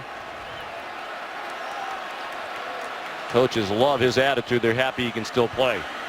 Jennings trying to spin away from the rush. They brought Shelton off the corner, a corner back. He put the pressure on Jennings, and eventually it resulted in a throwaway. The beauty of that defense is you can bring speed off the edge with the corner, but they have the ability, because they can drop linebackers out of a 3-4 to play a 3-deep zone so nothing goes over their head. Good player. He's getting better and better. Started as a true freshman last year. Best cover guy the Badgers have. He had 4 interceptions last year as a freshman, the most ever by a Wisconsin true freshman. 48 seconds to go in the half. Probably not in the part of the field where they try a field goal. Jennings to the near sideline, out of bounds over the head of Trey Quinn, with Michael Caputo covering. 3rd down and 10, 41 seconds to go, and no timeouts for LSU. One thing I like to see is they raved a little bit about their tight ends last night. They have to get them involved, not on the outside, but inside the middle of the field. Work those linebackers. Run rub routes, read routes off of them. 0 for 4 on 3rd and 8 plus. This is 3rd and 10. Badgers crowded the line. They rushed 4. Jennings deep down the middle, looking for one of those tight ends, and it's broken up. Looking for Travis Dixon, and it was covered beautifully by Derek Landish. The coaches think he is poised to have a terrific senior year. Well, he's having a pretty good game tonight.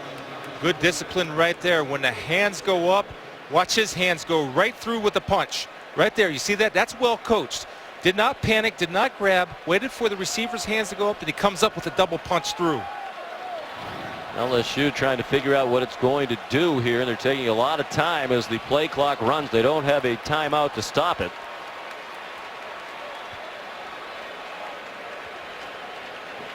They're going to take a 5-yard penalty here and then punt, you would think.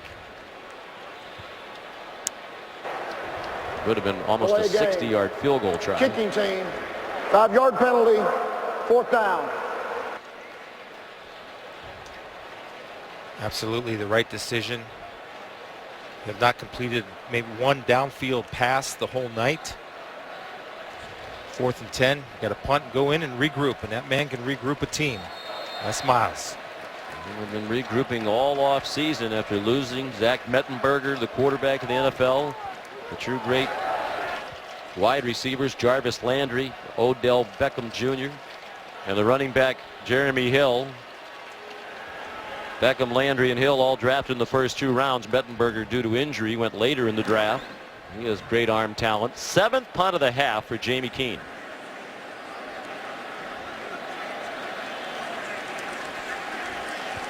And they down it at the 8.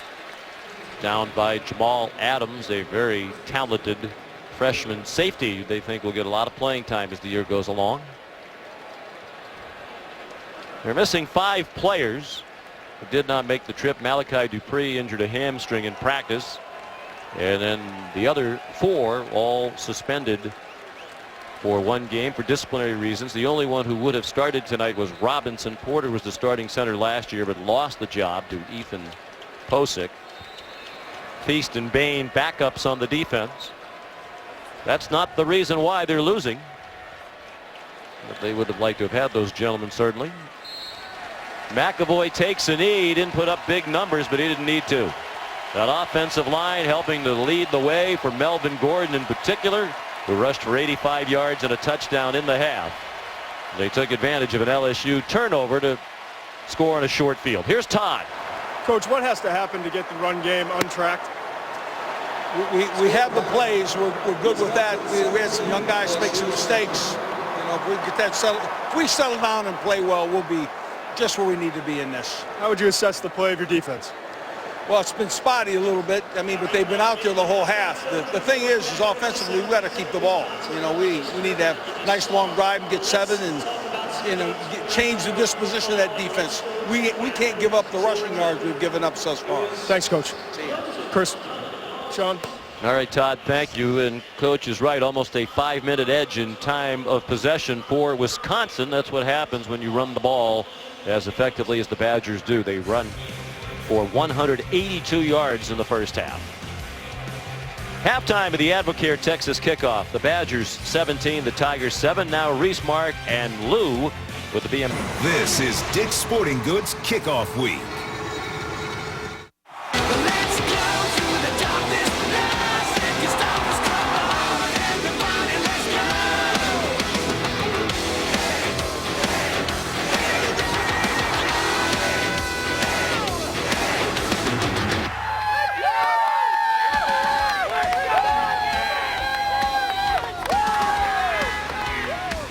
And welcome back to ESPN College Football Primetime, presented by Hampton Hotels. It's the 2014 Advocare Texas kickoff from NRG Stadium in Houston, Texas. Sold out, more than 71,000 on hand, most of them cheering for LSU.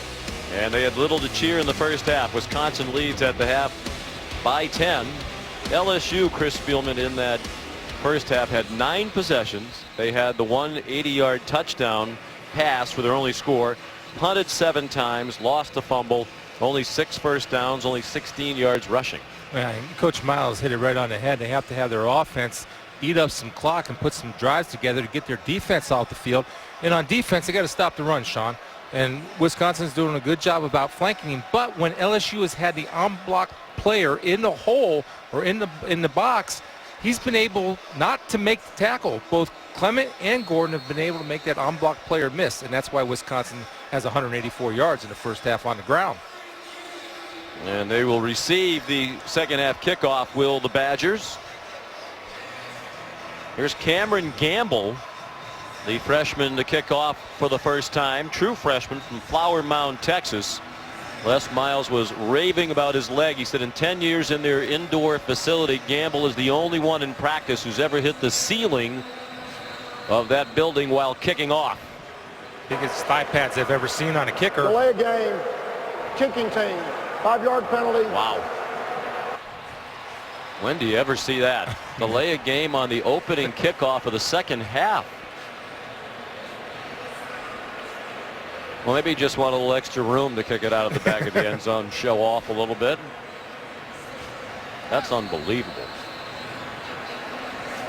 Kenzel Doe, the main return guy, did take one back against South Carolina last year in the bowl game. Very dangerous, number 3. And LSU had problems covering kickoffs last year. TCU ran one back in the opening game a year ago for a touchdown. Wow. Look at that, even with the 5-yard penalty. He sends it about 6 or 7 yards deep in the end zone. Here's Todd McShay. Hey, Sean, you know, the thing that jumped out in the first half was really the rushing attack for Wisconsin, how they were able to dominate the line of scrimmage. And Melvin Gordon, of course, a big story in the first half, averaging almost 7 yards per carry following that big offensive front. You're going to see here the vision, the patience, and then when he does go, he gets behind his pads, the leverage that he brings. Inside run, bouncing it to the outside. We talked all game long about the acceleration. And then finally, getting behind the pads again and then going in for the score. Melvin Gordon has done a great job behind an offensive line that has dominated the line of scrimmage against LSU. He's off his average, though, Todd, for his career entering tonight. 8.1 yards per carry, best among all active players. 6.5 tonight. Oh, he's going to improve on that average. Only one man can catch him, and it's Jalen Collins who will.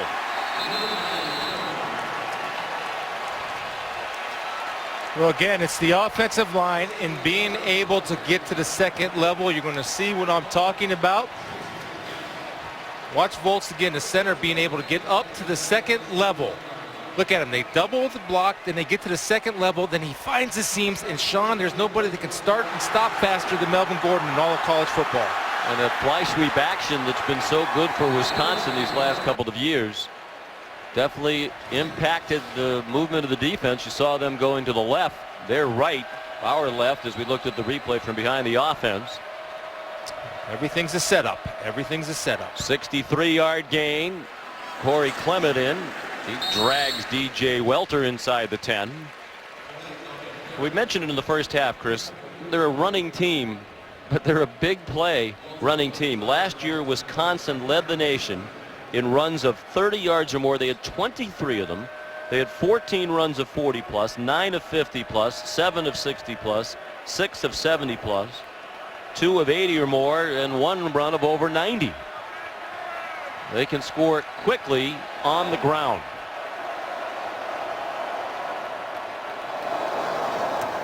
Tanner McAvoy throws incomplete in the flat, looking for Derek Watt. It'll be 3rd down and 7. You know, you mentioned the crazy thing about this is that every team that plays the Badgers understands what they try to do, and they all load up to stop them, but rarely has somebody stopped them. Well, that's what John Chavis said last night. The LSU defensive coordinator said, you know, they have an unproven quarterback. They have no wide receivers back with any kind of track record. Can you load the box even more? He said, people load the box against them as much as you can, and they still run. Yeah, amazing. Big 3rd down here. LSU trying to force a field goal attempt. McAvoy got away from the rush. McAvoy very close to the 1st down. Looks like they're going to mark him short. He got to the yellow line, but perhaps bounced there, and they're going to mark him down to the 3, about a half yard shy of the 1st down. Watch the move he puts on Tre'Davious White. Outstanding athlete corner, gives him a shake and takes it away.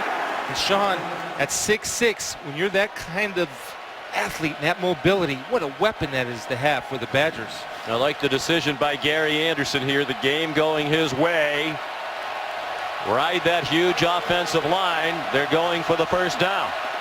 Watt, the fullback. Clement, the tailback. Clement surges inside the 2 for a 1st down. Surge is the correct word. The surge of the offensive line, pushing back the Tiger defenders up front. Their pads are lower than LSU's pads. Right there, Havenstein at 6'8" has leverage on number 91, Lockature. And you want to run over your All-American, your big tackle, that's the guy to run over.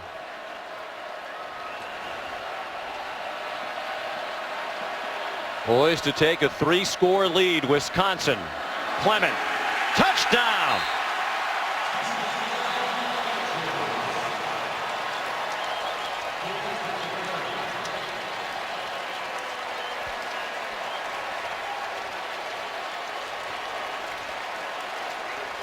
Two-yard touchdown run for the sophomore from Glassboro, New Jersey.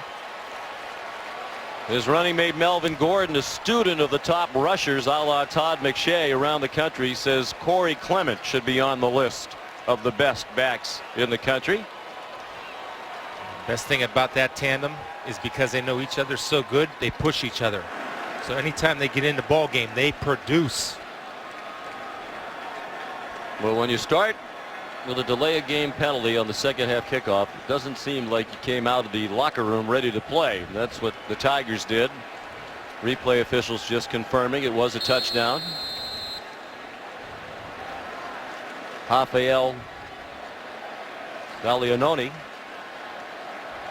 from Brazil that came to this country, to Chattanooga, Tennessee, as an exchange student. He wanted to get a college soccer scholarship, wound up kicking footballs for the first time in his life, and is now a freshman kicker for number 14 Wisconsin, now leading by 17 over LSU. Melvin Gordon up to 148 yards rushing, and his running mate Clement finished the job.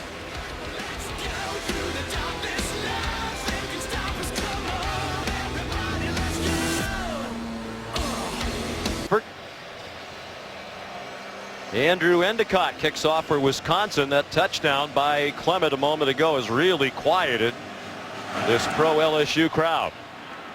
Endicott has it come tumbling down to Leonard Fournette. Best return of the night for the freshman.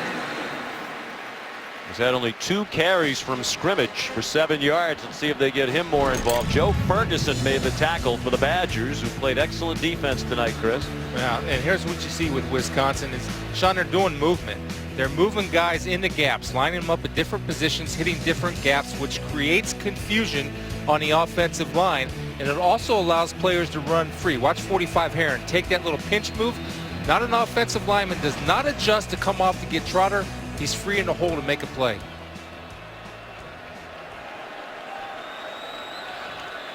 Anthony Jennings, the quarterback. Kenny Hilliard, the ball carrier. And he's ahead of the 41-yard line. Michael Caputo made the tackle. The numbers we mentioned when we came back at halftime. The 180-yard touchdown pass from Jennings to Traven Durrell. Other than that, nothing. 7 punts and a lost fumble in the other 8 possessions. They've had only 1 possession tonight that lasted more than 4 plays. Hilliard remains the tailback with Connor Neighbors, the fullback.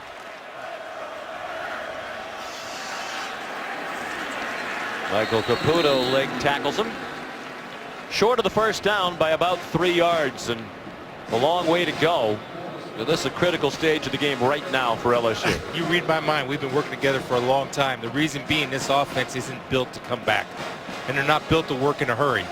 And so they need to get something going here, at least some type of field position, so their defense can have a chance to put them in a shorter field to try to score. But they have to get something relatively soon. The longest regular season winning streak in non-conference games in the history of FBS football is in serious jeopardy now, as Hilliard didn't even reach the line of scrimmage. Well, the leader of the defense, some say the best player on the defense, Michael Caputo, coming up, on-block player. Watch him, he comes in, he makes the play, gets enough to get the ankle. The reason why he's on block is because everybody on that Badger defense understands their role and they execute the role. They bounce the ball to him and he's there to clean up and make a good open field tackle. Jamie Keene must be getting leg weary as he's on to punt again for the 8th time. Kenzel Doe back deep. Well, Les Miles known to reach into the bag of tricks, and here it comes. You thought it might be time for something. It's the fake punt. Kendall Beckwith took the short snap and carried 4 yards for the first down. Bradley Dale Pivito, the special teams coach, back on their staff. I think Wisconsin might have been a bit more ready for that. Given the circumstances, the field position, the short yardage to gain for the first down, and Les Miles' history, there's a pretty high percentage of a fake. Yeah, that's a good call on your part, Sean. You called that before it happened. Wisconsin was ready. They just, LSU executed, blocked it well. Much needed first down for the Tigers. Jennings throws deep, and it is caught. Another long ball to Traven Durrell, and he's inside the 10-yard line. Beat the excellent corner Darius Hillary. Sean, not bad coverage. In fact, it's pretty good coverage, but the ball is so well thrown that Durrell does not have to break stride, and he drops it right into the bucket. They go quickly to the line after a 44-yard gain. The toss to Leonard Fournette, and he's down to the 4-yard line. That big punt, successfully executed, has brought the crowd back to life. 2 big plays of the night. Both have gone to Durrell for LSU. The 80-yard touchdown, now the 44-yard gainer. I like the tempo. Yep, trying to go quickly, keep the momentum. At that time, Fournette got dumped by Michael Caputo. That's a heck of a tackle. One-on-one against a very big, fast man. Caputo was able to get him down. Took a little brunt of punishment, but he was able to secure the legs because he wrapped his arms. Executing fundamentals under pressure. I love it. He's a redshirt junior from Western Pennsylvania. They were going to try to beef him up and make him a linebacker, but they needed him at safety. And that's a good move the way he's played tonight to leave him there. 3rd down and goal. Jennings. Taken down for a loss. Back at the 7.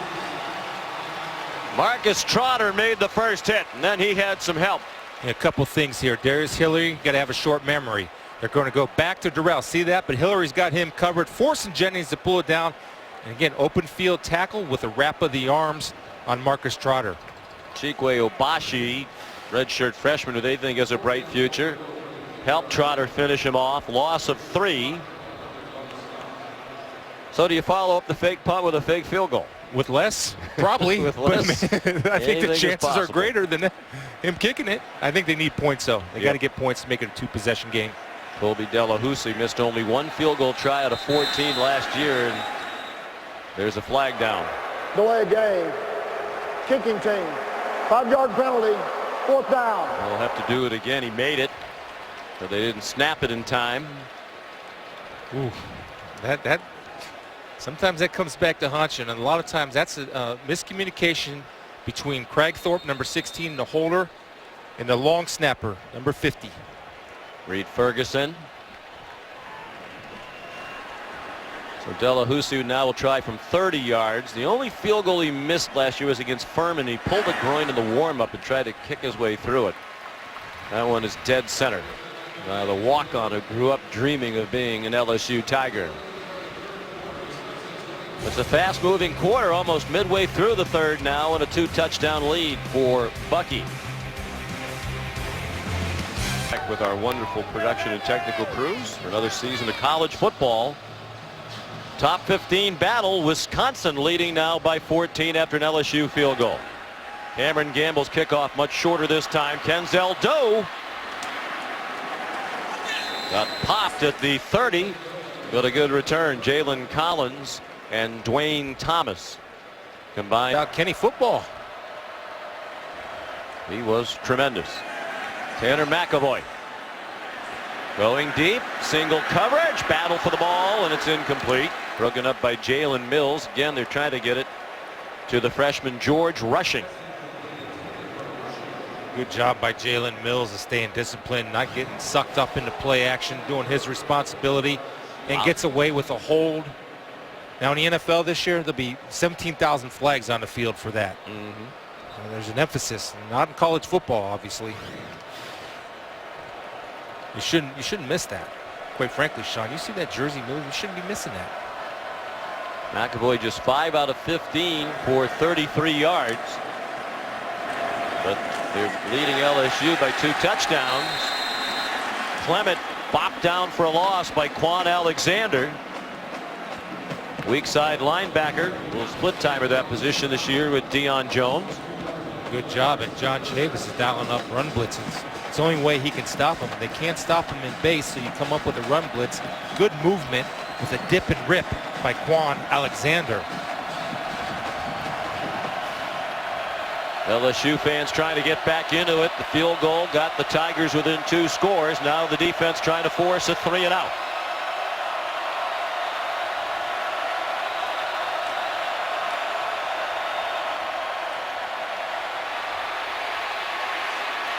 McAvoy out of bounds, about 5 yards short of the marker. Daniil Hunter chased him out.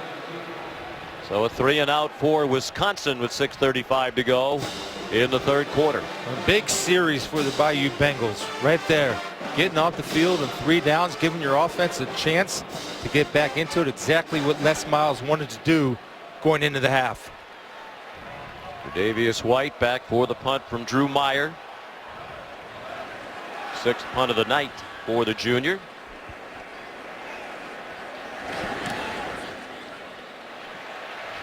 Short and wobbly and out of bounds.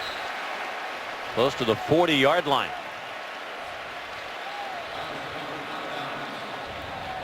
Right on the 40-yard line, apparently. Just a 25-yard kick.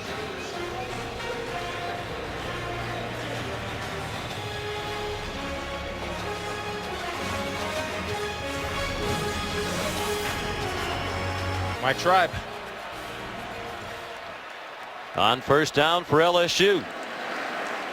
Leonard Fournette. The freshman carries for about 5. Here's Todd McShay.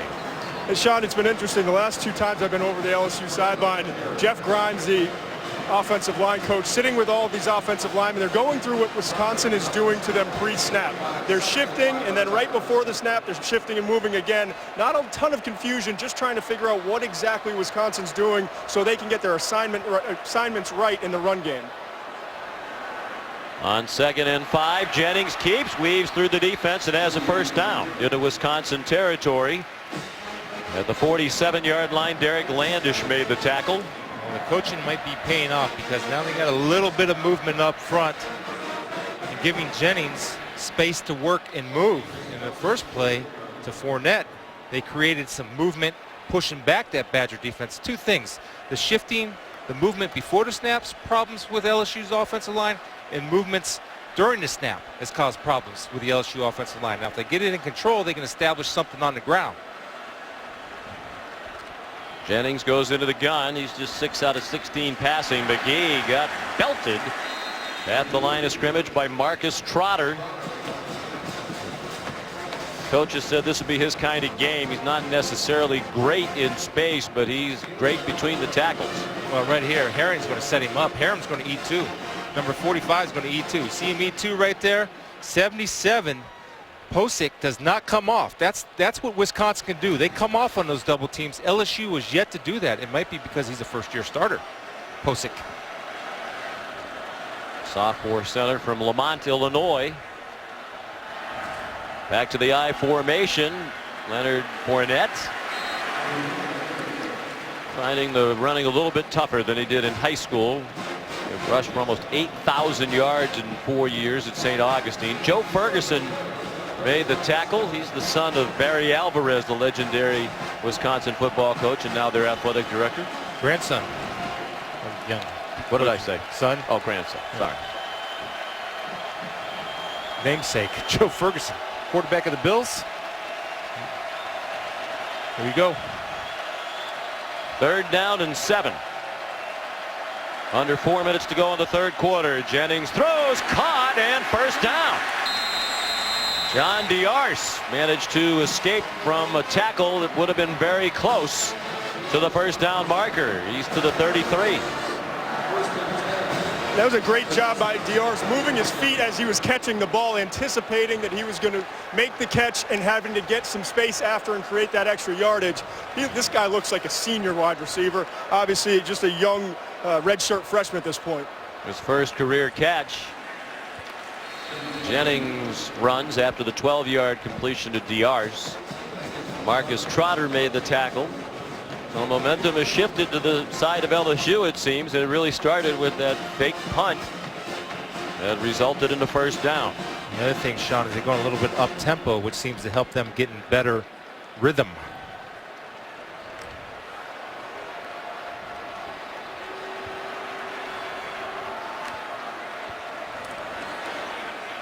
Jennings keeps it. I don't know if he went down intentionally or just kind of stumbled as he neared the line of scrimmage, but a minimal gain.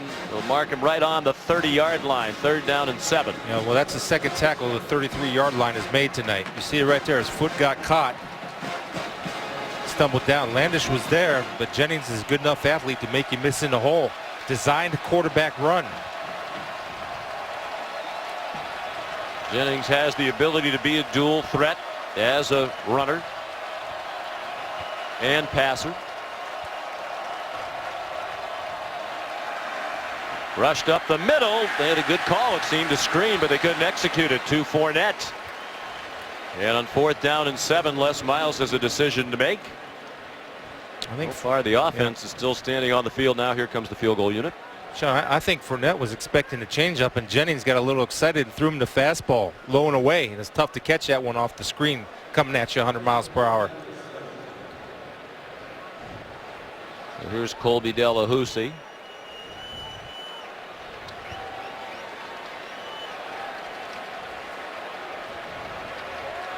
Trying a 47-yarder. He's 1 for 1 tonight. Hit just a couple of moments ago from 30 yards. He's a terrific kicker.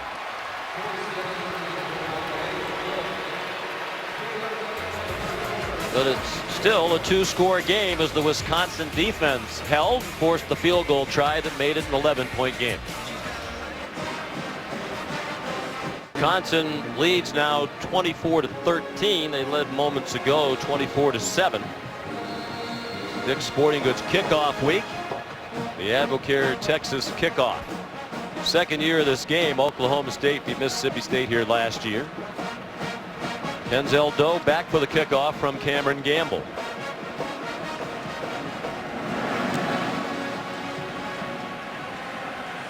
Another good kick by the freshman. Grantham from Georgia moving to Louisville. A little friction between those two early on in training camp. There were reports of that. They've been denied, but when Bobby Petrino's on the scene, friction seems to be a part of it. No doubt he's a brilliant offensive mind. That's a very controversial choice. Quan Alexander swings down Melvin Gordon. And Chris, can Wisconsin be successful? I mean, last year they had a passing game that went with the running game. As a matter of fact, they attempted more passes in the season than they did in any other season in school history, but they're getting nothing out of the passing game tonight. Zero. And it's not on McAvoy. It's on their receivers cannot create any separation. That's the only way they're going to have true success as they progress through the season. Last year, Aberderis was their only wide receiver threat, and right now it looks like they don't have any. Reggie Love got belted by Tre'Davious White. Man, love a player that doesn't give him 1 for 1. He gets chopped to his feet so quick off the ground and making an open field tackle. Earlier in the ball game, he lost contain.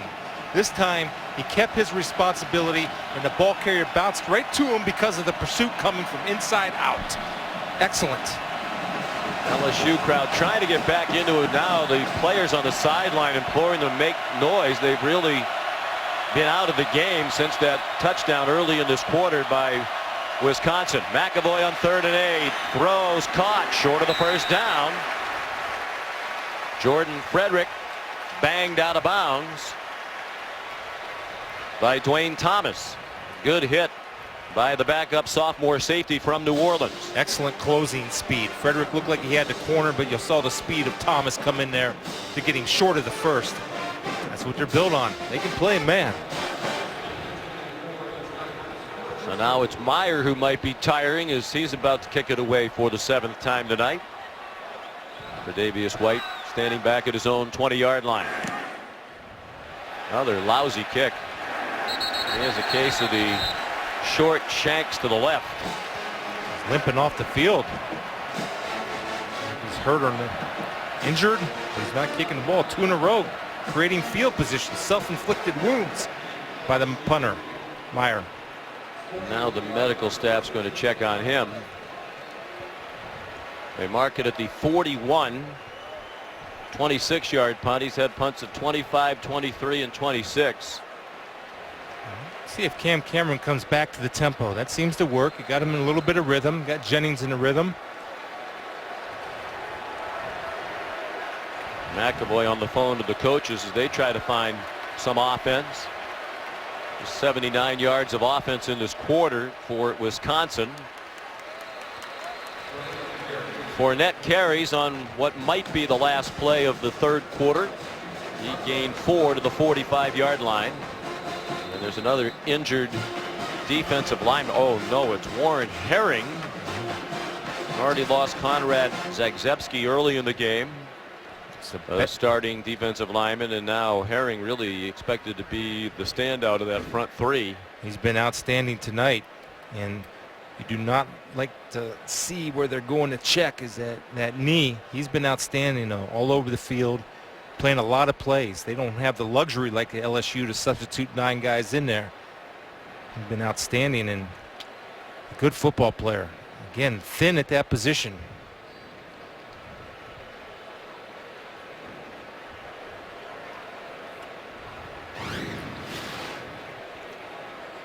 See the right side of the picture here. Yeah, right here. His own man inadvertently rolls up on the back of his right leg. Boy, and sometimes that foot gets caught in the turf. I hope he's okay. He's a good football player. Sean's waited a long time to be a starter on this football team. Has taken advantage of it. As a 5th-year senior. By the way, we have been inquiring for more updates on the status of Konrad Zagzebski, and at this point Wisconsin has not released any more information. If they do, when they do, we will certainly pass it along. Well, that's where a lot of offensive line and defensive line are vulnerable to injuries on those double teams, and bodies are flying, and you're planted in that ground, and you can see the frustration as he pounds the table. I think it might be his ankle. He can't go. They're without 2/3 of their starting front three on that rebuilt defensive line.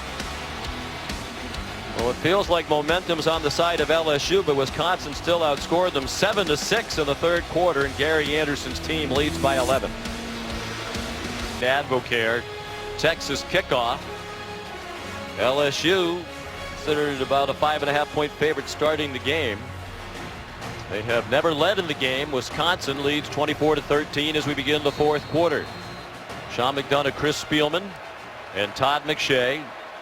LSU's won 45 straight regular season non-conference games, the all-time record at the highest level of college football. It's in danger tonight. Anthony Jennings capes on 2nd and 6. He got 4. Derek Landish bumped him out. Warren Herring, the nose tackle who was just taken out of the game, he's going to be out for the rest of the night. It's a right knee injury. They've got him on the table right now, and they're icing it. And there was concern that Drew Meyer, the starting punter, was going to be out for the rest of the night. P.J. Rosowski, the freshman, was warming up. But Drew Meyer just came out of the locker room, and he's going to be punting for the rest of the night. It seems like the injury is not that big of a deal.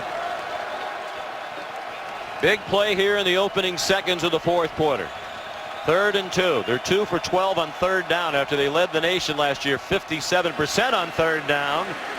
Kenny Hilliard carries for a first down for LSU into Wisconsin territory at the 48. Well, that's something I'm expecting to see from an LSU offensive line. When you need 2 yards, everybody knows you're going to run, and they were able to create movement against that Badger front 7. Now the Badgers are playing with 2 backup defensive linemen, so now's the time to take advantage, if you want to, of running the football.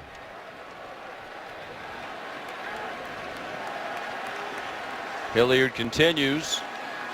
And it looked like they tried to throw a pop pass, and he got popped. Jennings did for a loss. Jake Kiefer, the backup who's in there with the injuries to Zagzebski and Herring, made a big play, his first big play of the night. Well, so this is a miscommunication. If you want to throw the pop pass, and Lyle Collins, number 70, offensive tackle, was 20 yards downfield pass blocking.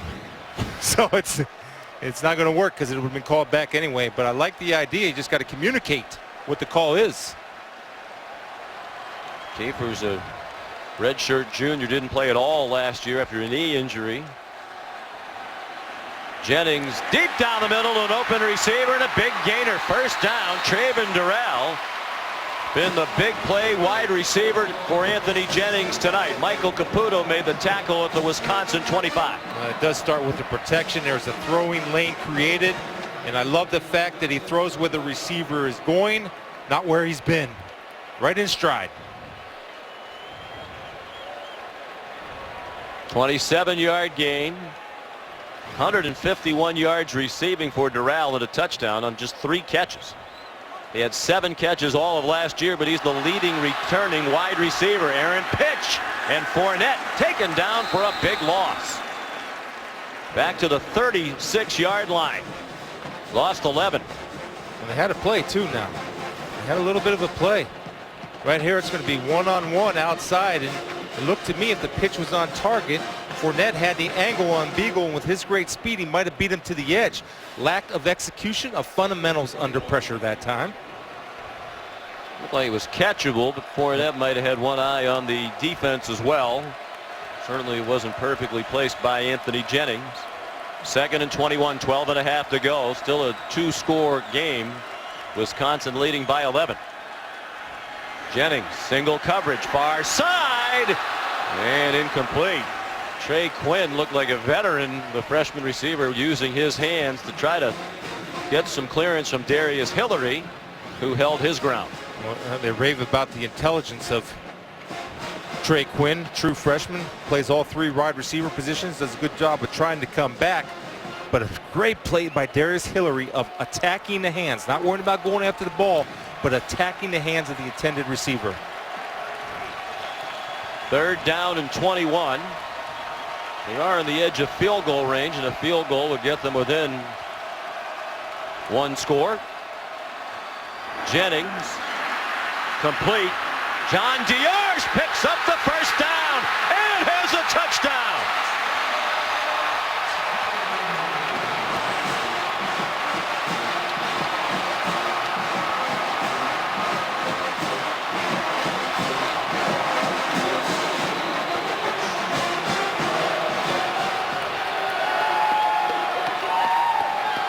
Well, the coaches talked last night about Diar's talent, particularly his strength, and you saw it there.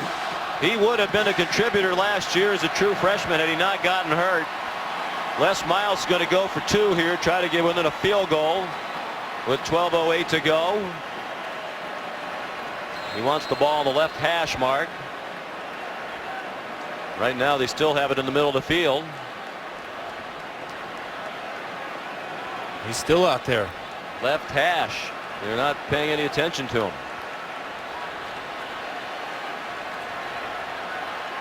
I think what the officials were saying is the ball had already been placed down ready for play, and it was too late to move it, because they certainly saw Les and understood what he was saying.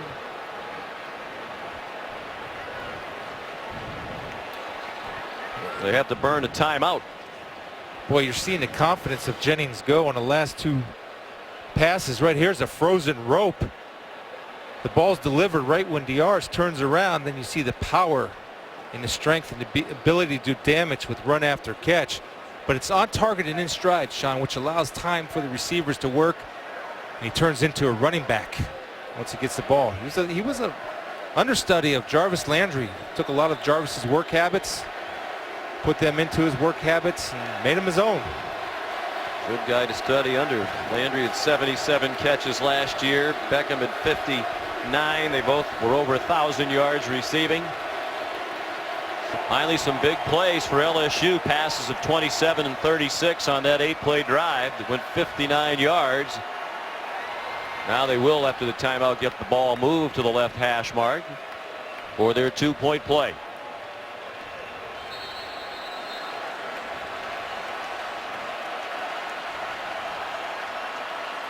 Trey Quinn, the motion man. Jennings design roll, and Quinn is wide open for the 2.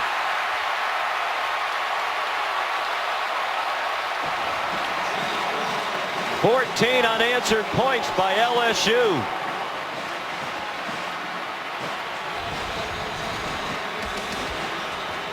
Well designed, well executed play for the 2-pointer.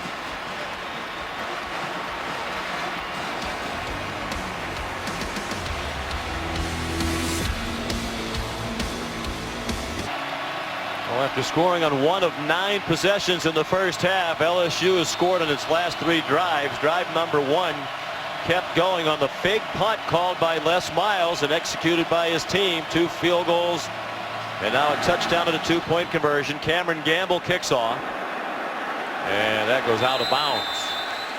Last thing the freshman wanted to do. Let's look at the last touchdown as DirecTV takes you inside the drive. Well, again, it's confidence. Right there was a throw across the middle where he set his feet in the pocket and delivered a catchable ball to catch in stride, which led to this. Another catchable ball allowed Diar's to catch it on the move, turn and run into this touchdown. Then this is what I like. Developed a nice little touch pass, knew he had time, didn't rush it, hit Trey Quinn for the 2-point conversion. Defense is the one. After the opening drive that Wisconsin took it right down the field, their defense is settled in. They're selling out by run blitzing, taking away the running game, or slowing it down at least, of the Wisconsin Badgers. Wisconsin scored on its first possession of this half, 2 3-and-outs. The last 2, they give it to Melvin Gordon, their best player. He got 3 to the 38-yard line. DJ Welter made the tackle. See Wisconsin taking their time, holding up, try to eat as much clock as possible. Don't you think it's way too early to be sitting on the clock? They need to score. Yeah, I think they need to score, but I don't think they're not going to score in a hurry because they have nobody that can get open downfield. So they're going to take their time and try to pound it. You can see those LSU players just crowding the box. Procedure penalty. It looked like it might be a flea flicker. False start. Offense. Number 49. 5-yard penalty. Second down. Sam Arneson's been penalized a few times tonight. You mentioned it, Sean. They're crowding the box. I mean, if you can get 11 in your television screen or 10, you're in there tight and you're selling out.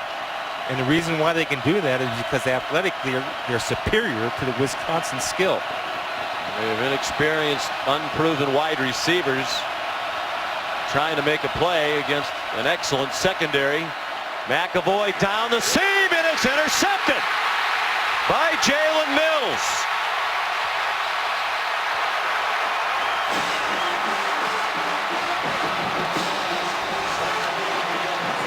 He's looking for Troy Fumagalli. He has Troy Fumagalli.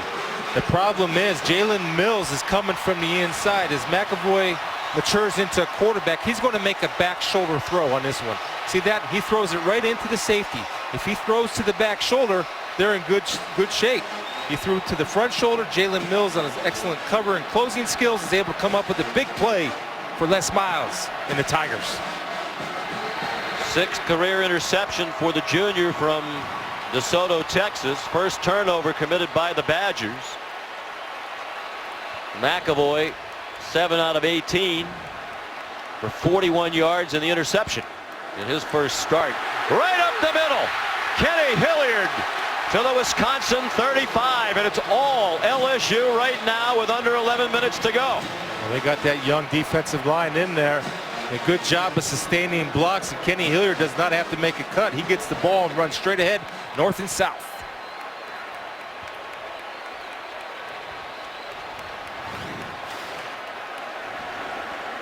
Playing with a very young and inexperienced front three. Alec James, number 6, redshirt freshman in there.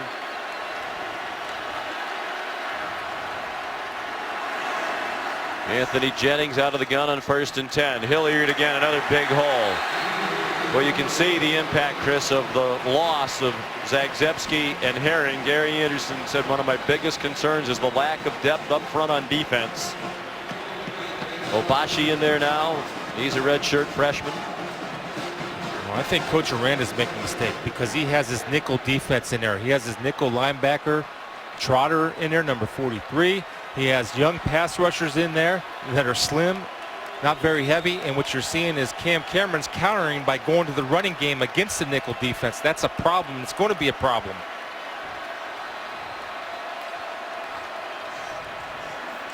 They're going to keep pounding away at that depleted line. LSU leads for the first time tonight on the touchdown by Kenny Hilliard.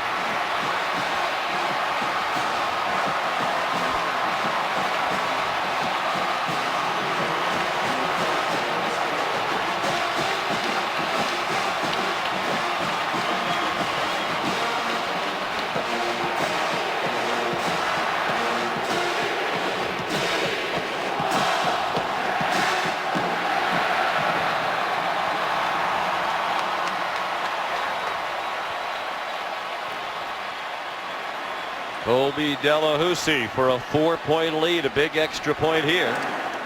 Now a field goal can't tie it. Everything was going Wisconsin's way early in this half, but the big field goal helped turn the game around.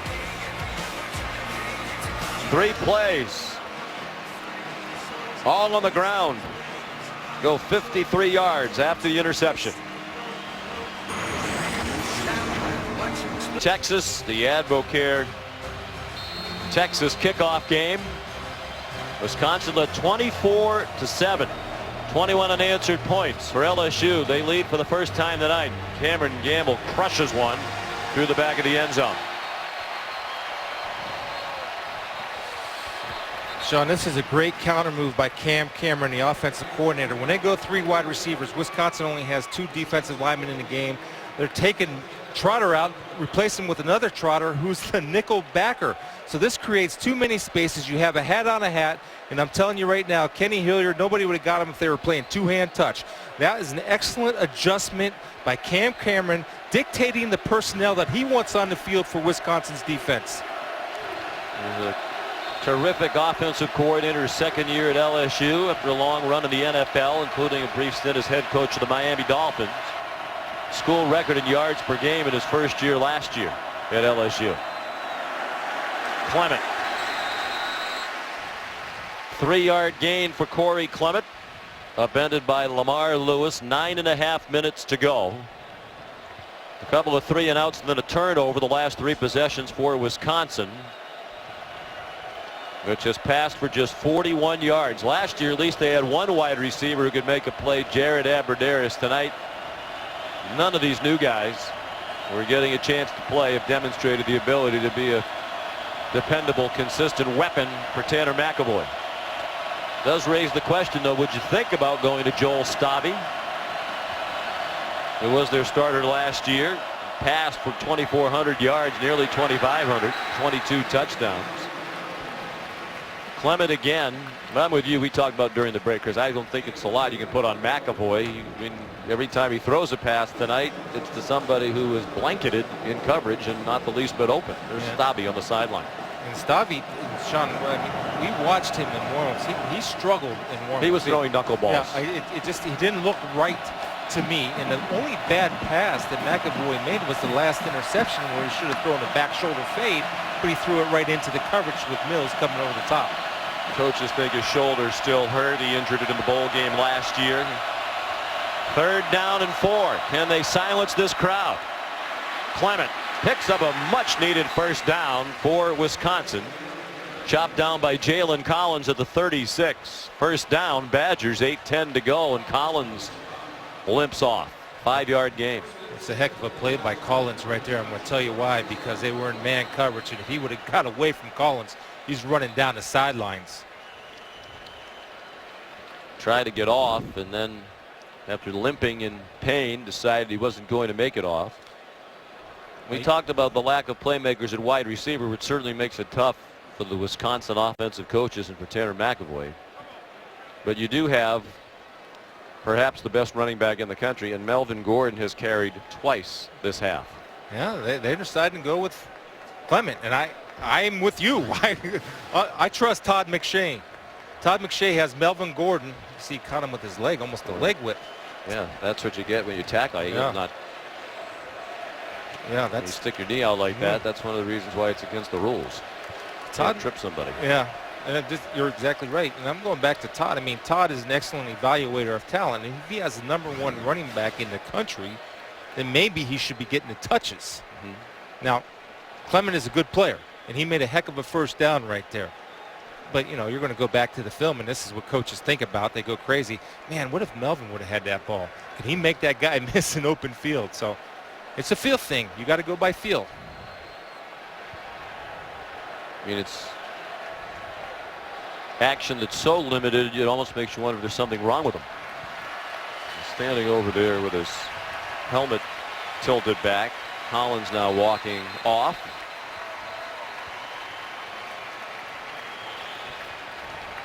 One luxury that LSU does have, and when you go through their depth charts and you meet with their coaches, you go about 4 deep. He'll play.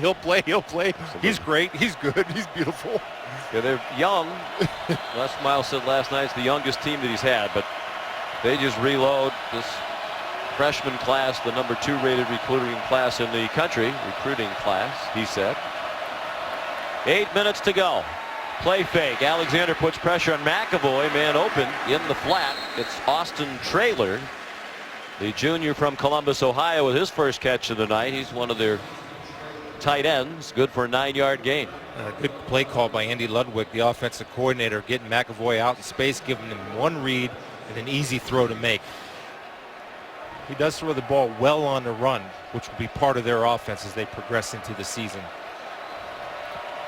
Part of the reason to play McAvoy was the quarterback run game, and it doesn't seem like they've tried very many design quarterback runs or even options.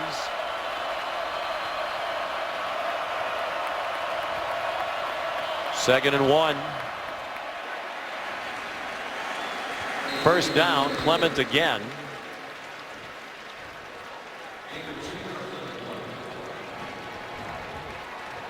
That time Wisconsin with a good surge with their offensive line, and LSU, what they usually do to counter now is they'll get 9 guys up there, then they'll have a blitz run off those 9 guys because they have the confidence to match up on the edges.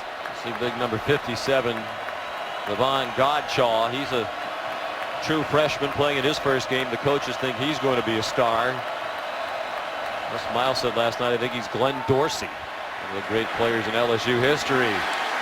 Reggie Love again, the receiver with absolutely no separation, and Dwayne Thomas broke it up. Again, the beauty of depth. Dwayne Thomas fresh off the bench. Seen him take in inside leverage, knowing where the help is, and to change of direction and to go cut the ball off and attack the hands, never giving up like a good defensive back, going right for that elbow to rip.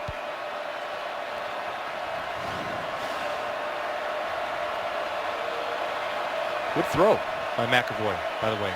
Melvin Gordon back on the field now, 2nd and 10.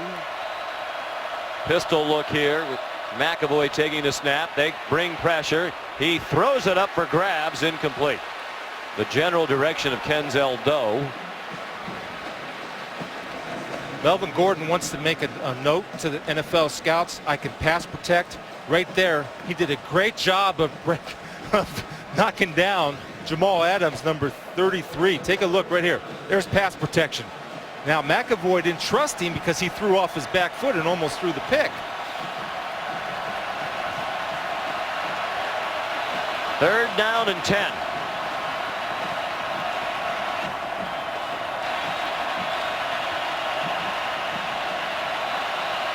.647 to go. Wisconsin down now by 4.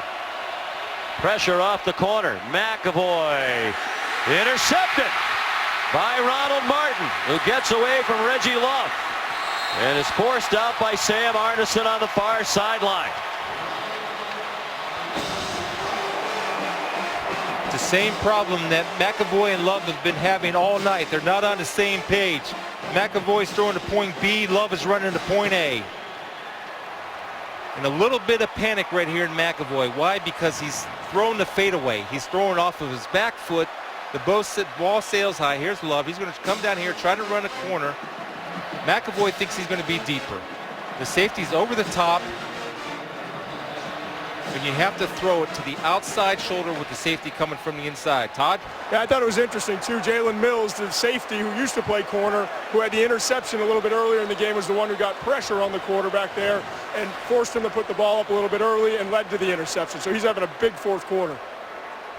That's right, what you would expect after the last drive. Power football. Try to take advantage of that depleted front. Chikwe Obashi, the freshman, made the stop on Terrence McGee. So back-to-back interceptions thrown by McAvoy. If they allowed trades in college football, Wisconsin would be in the market for some wide receivers. Absolutely. Get open. They're young and they're trying, but I'm telling you, Sean, they are limited and they will struggle to win games because eventually you have to throw the ball to win games against good teams. Last year they passed for 197 yards per game. Now that was only 9th in the Big Ten, but it's 197 yards. Tonight they've passed for 50 yards. Obashi another tackle on Kenny Hilliard. 3rd down and 6. And it's LSU in no big hurry right now to get to the line of scrimmage.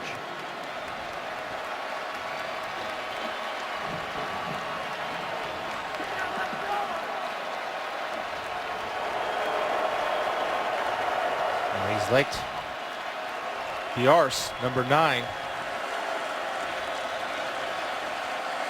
Here's a blitz, and they run away from it. All kinds of room for Kenny Hilliard, who leaps over a tackler and goes to the Wisconsin 48. Joe Schobert made the tackle. 17 yards on the run by Hilliard. It's a good read on the zone read by Anthony Jennings. Watch him take a look. Watch where his head is. He sees Schobert go down inside, so let me give the ball to Hilliard. Figaro's coming up. The true freshman will make that tackle in another 6 games. But right now, he slips, which allows Hilliard to get an extra 6, 7, 8 yards. Power formation again from Cam Cameron. 2 tight ends. And the I formation, and Hilliard spins ahead for a couple. And the clock will run under 4.5 minutes to go in the 4th quarter. Let's take a look at tonight's Good Hands play, brought to you by Allstate. Jalen Mills going up and battling the taller receiver, Fumagalli, making a big play in a pressure situation for his team.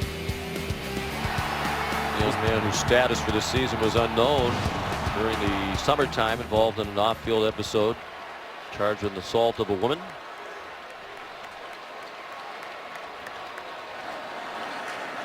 Connor Neighbors leading the way for Kenny Hilliard.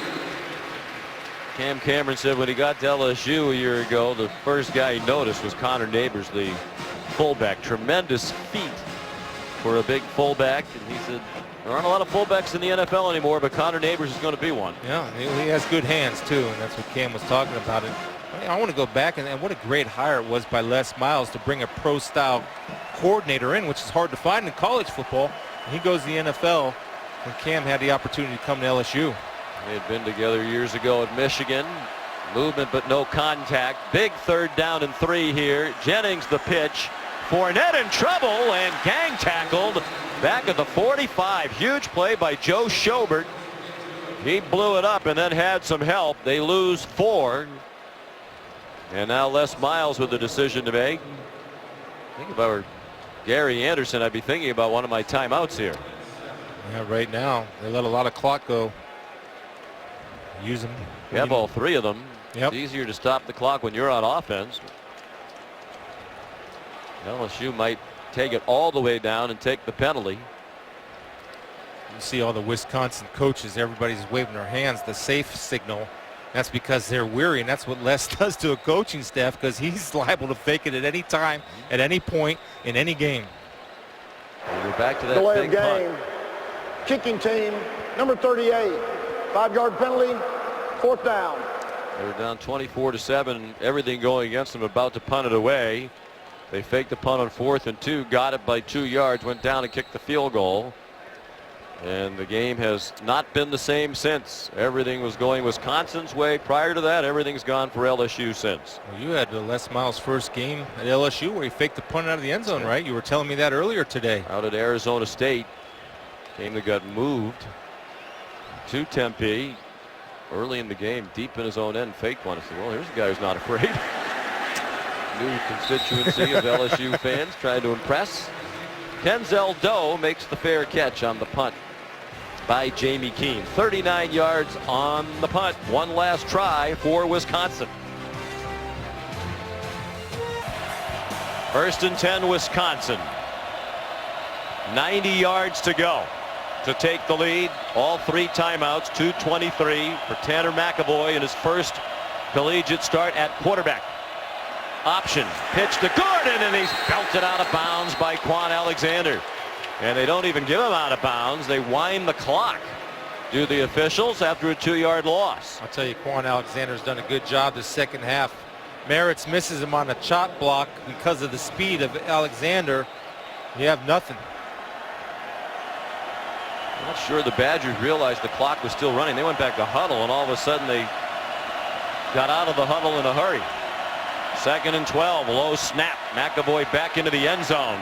Throws, and a diving attempt by Sam Arneson. The longest completion of the night for Wisconsin is 14 yards on a pass to Alex Erickson back in the 2nd quarter. You see that ball take a nosedive? He's panicking a little bit in the pocket because he's throwing off his back foot. He's not getting and driving that throw with his legs. That's why that ball was low. I'm playing it safe now if I'm LSU. I know you've been successful blitzing, but you want to protect the sticks and play the odds. Three wide receivers. Can any of them get open? That's the big question for the Badgers. McAvoy throws incomplete. Arneson couldn't hang on. Seems like every pass attempt now is an act of desperation for Tanner McAvoy. And Gary Anderson with the decision to make. He's going to punt with all three of his timeouts left on 4th and 12. Again, he's playing the percentages. He knows that the longest has been a 14-yarder, and that was a little bit of a catch run also. Myers had trouble punting the last 2 times.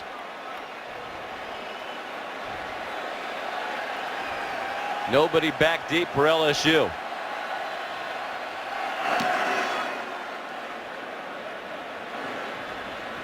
I'm a little bit surprised by that. You cost yourself field position here. You just catch the ball. They would have saved about 20 yards. Yeah, normally you have a safety back there to help you. 57-yard punt down by Jordan Frederick.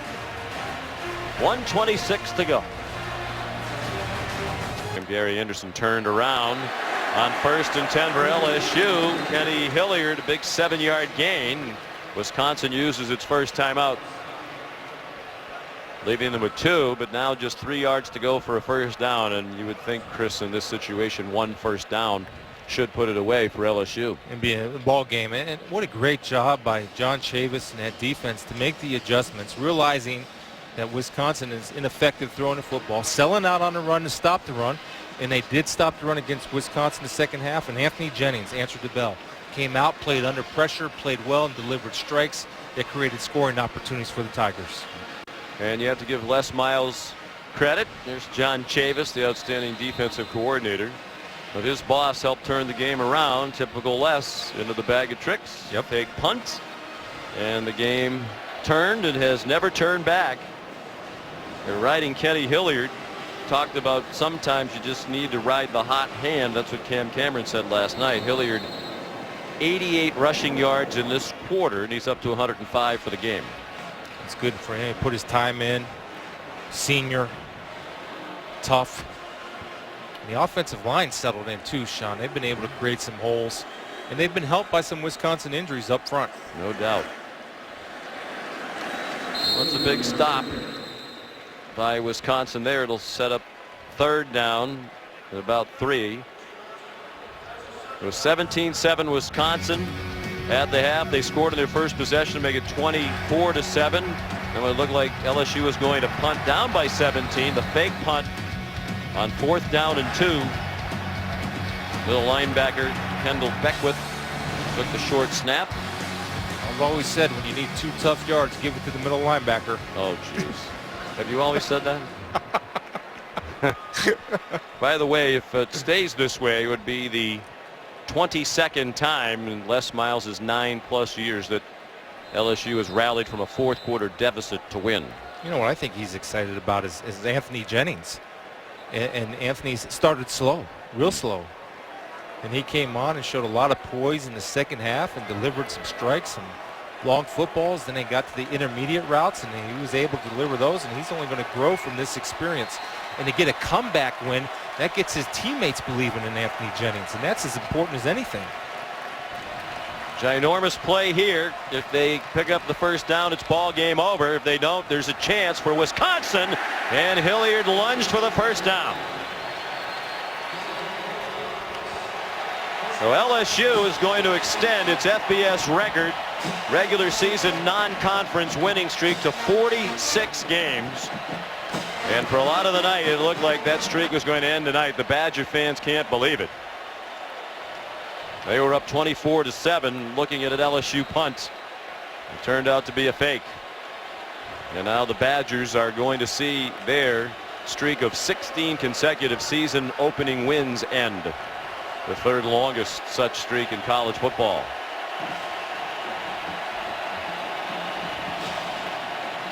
And we talked about college football playoff, which we're going to talk about the whole season long, and resume enhancing wins. This is a win that is going to look very nice on the resume of LSU at the end of the season. They have a very tough gauntlet to run through, obviously, in the SEC. Most of their seemingly most difficult games are on the road, at Auburn, at Florida, at Texas A&M. They do get Alabama at home and a very good Ole Miss team at home. But that's a tough schedule. It is. And the good thing with a young football team, which has been established here tonight, is that you have Sam Houston and University of Louisiana Monroe coming up. And that gives your guys a chance to get game speed reps. That might get Fournette involved in the ball game. You're going to get Malachi Dupree back, who should help him in their depth in the receiving core if he recovers from his leg injury. So they're a young team that's going to grow, and they'll build confidence from this comeback win. We talked about how both teams' receiving cores were wiped out by the NFL. Landry and Beckham to the NFL for LSU, Aberderis for Wisconsin.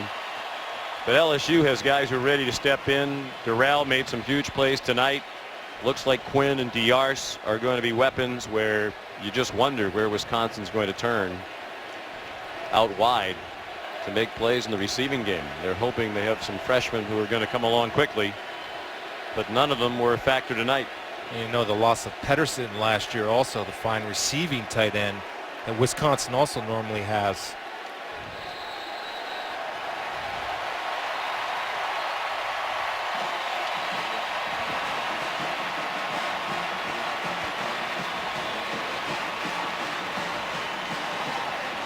The last non-conference regular season loss for LSU was back in 2002. Before Les Miles arrived at Baton Rouge. Nick Saban was the coach then. 46 consecutive regular season non-conference wins. Final score of the Advocare Texas kickoff: LSU 28 and Wisconsin 24. Stay tuned now for Sports Center. For Chris Spielman, Todd McShay, and our terrific crew, Sean McDonough saying so long from Houston, Texas.